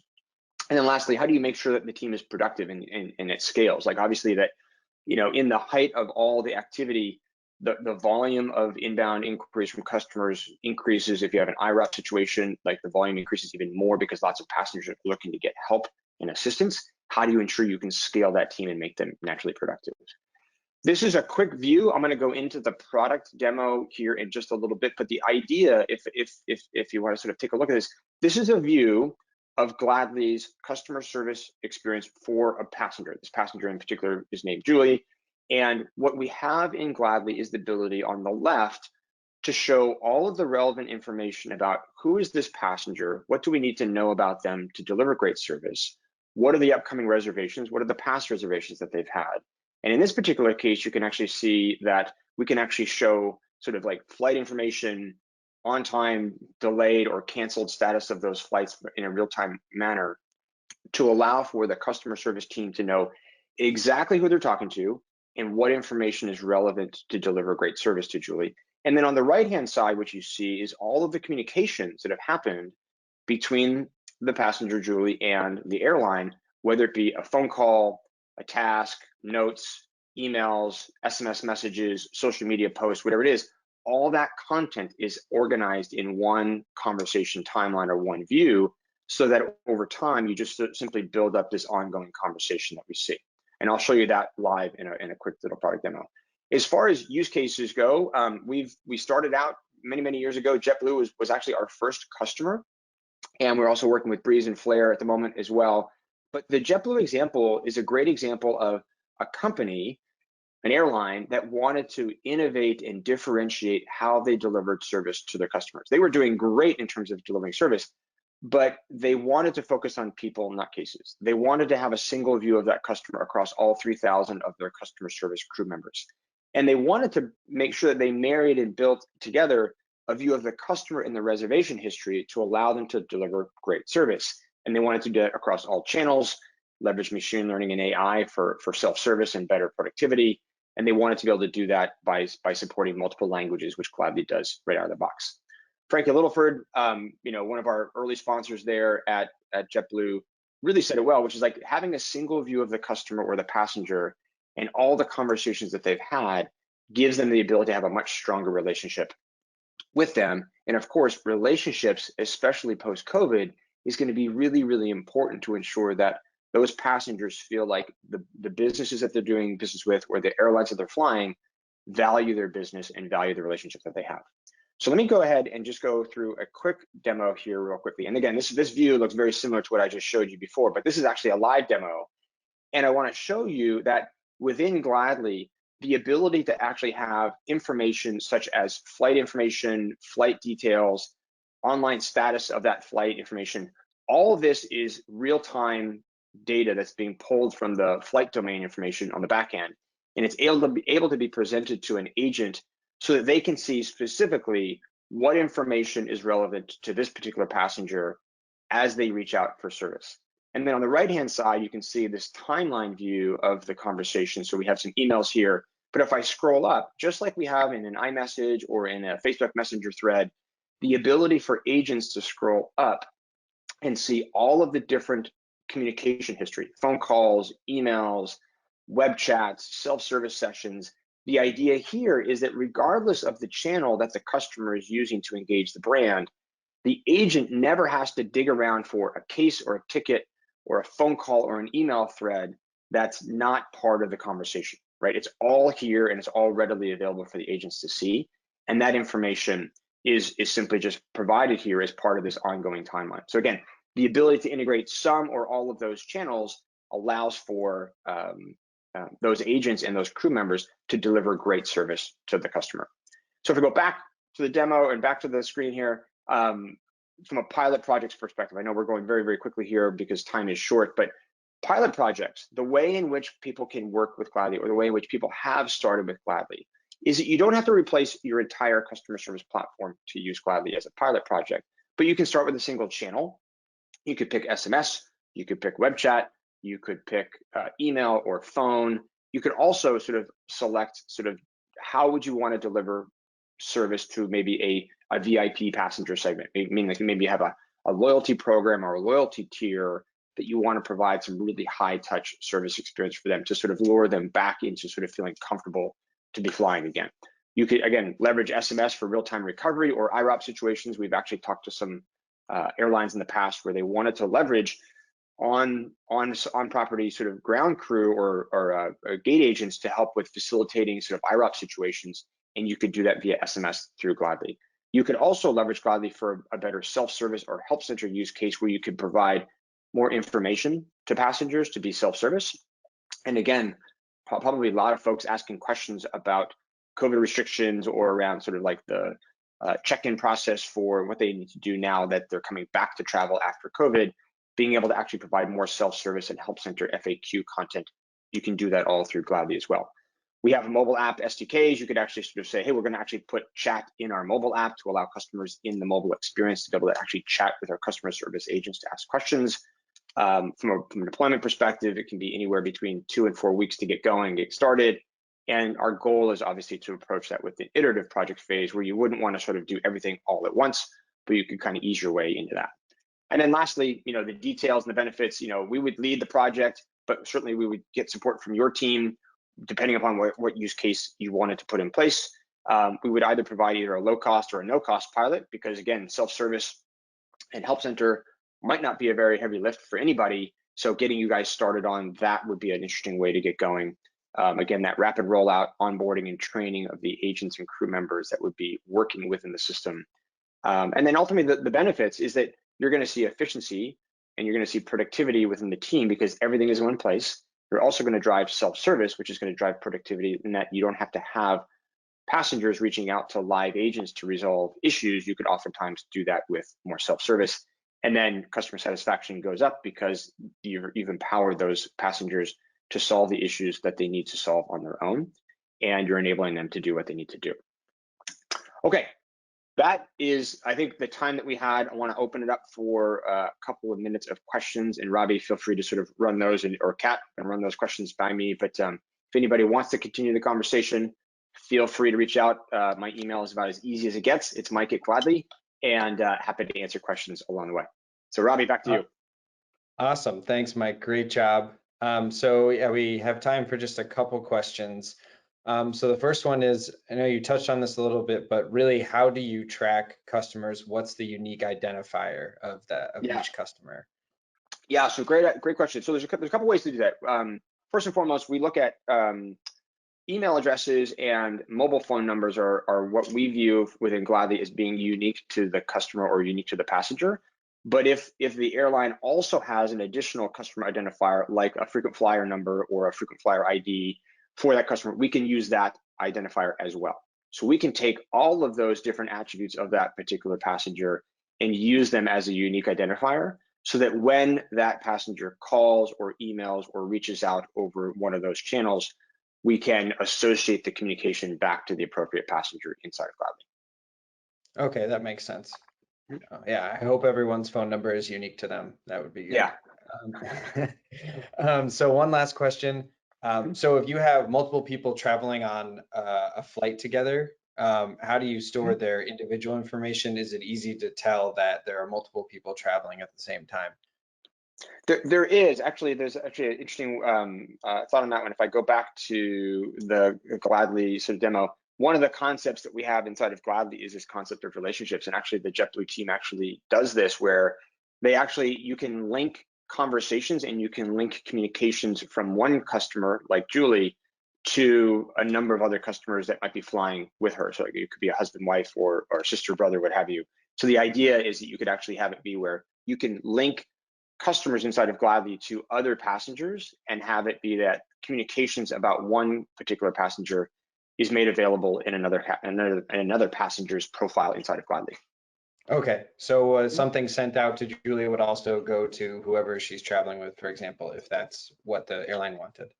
Essentially what it would be is, like, if something was sent out to Julie, you could actually attach or sort of like show that same communication in the other person's profile inside of Gladly. They may not necessarily be on the receiving end of that unless you actually do that, but you could actually link those communications together so that if that other passenger reaches out to ask a question, the information that was sent to Julie would be readily available inside that passenger's profile. Okay, makes perfect sense. We have, maybe I can ask one last question while we launch the poll. So if you'd like to follow up with Mike and Gladly, please select yes, or if you're not sure yet, please select potentially, and you can get in touch with us so we can get you in touch with Mike. Last question, have you managed any lost or delayed baggage? I think what you can do, one of the things that can certainly be part of the experience is, integrating baggage systems or sort of like baggage tracking systems can also be part of Gladly. So this conversation view that you see here, the ability to write events into this conversation, such as if a bag was lost or there was a baggage claim made, you could actually write those events into this timeline so that when the customer reaches out to customer service, the agent would be knowledgeable or aware of the fact that a lost baggage claim was made, and maybe even that the lost baggage was delivered to the final destination. So the ability is there to do that. You could also certainly leverage the Gladly for, if you wanted to have the baggage department sort of be a part of the ongoing customer service experience, where you could assign work from customer service or customer care over to the baggage department to resolve the issue. You could also do that as well within the system. Okay, no, makes perfect sense. Awesome. Thank you, Mike. Thank you for your answer. We can close the poll now, so really appreciate it. So thank you, Mike, and take care. And I'll bring up Kat now as we close out the session. Very good. Thank you all. Appreciate it. Yeah, have a good rest of your day. So this is just a reminder of what the next steps are going to be. If you actually missed the deadline to click yes, no, or potentially on that poll, just send us an email at Accelerate@IATA with the startup that you want to connect with, or you can wait until after we send out the recording and the startups questions by email in the next couple days, and just reply back to us and tell us which startup you want us to connect you to. And that's it on my end. So Robbie, if back to you. Yeah, so just quickly wanted to recap what was said in the beginning about what's next for Accelerate at IATA. So if you go to the next slide, as we said, we're going to launch segment 6 on March 11th. We'll be sending out the theme shortly. I'll also share a registration link so that you could pre-register for the event on March 11th, even before we have the theme set. So that will be coming in the chat in a second. And then, as we said, we're also working on the new membership model. So after segment 6, we'll be looking to hopefully run, and we will be launching new segments underneath a new model that will have levels engagement that allow as many airlines as possible to participate in the program. And so if you have any questions about the future of Accelerate, please send an email to accelerate@iata.org, or if you've spoken to us before, please contact myself or Kat. Really happy to talk to you about the startups, the programs we've done, the segments we've done in the past, and any other questions you may have for us. So I think that's all for what's next. And then one last plug, on February 10th, the Plug and Play will be running a digital wellness passport event.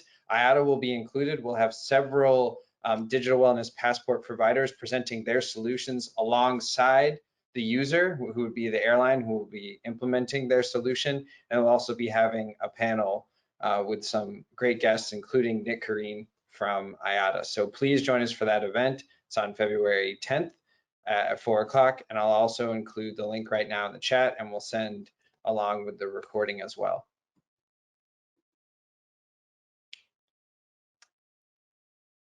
Okay, so to all airlines who've joined us today and since the launch of Accelerate at IATA, thank you for letting us be your wingman or your wingwoman, if you will. Yep, and if you feel the need for speed, please work with any of our startups. So we're excited to go with you on this journey and see what 2021 will have to offer. And if you need anything our end, give us an email. Thanks very much and see you soon.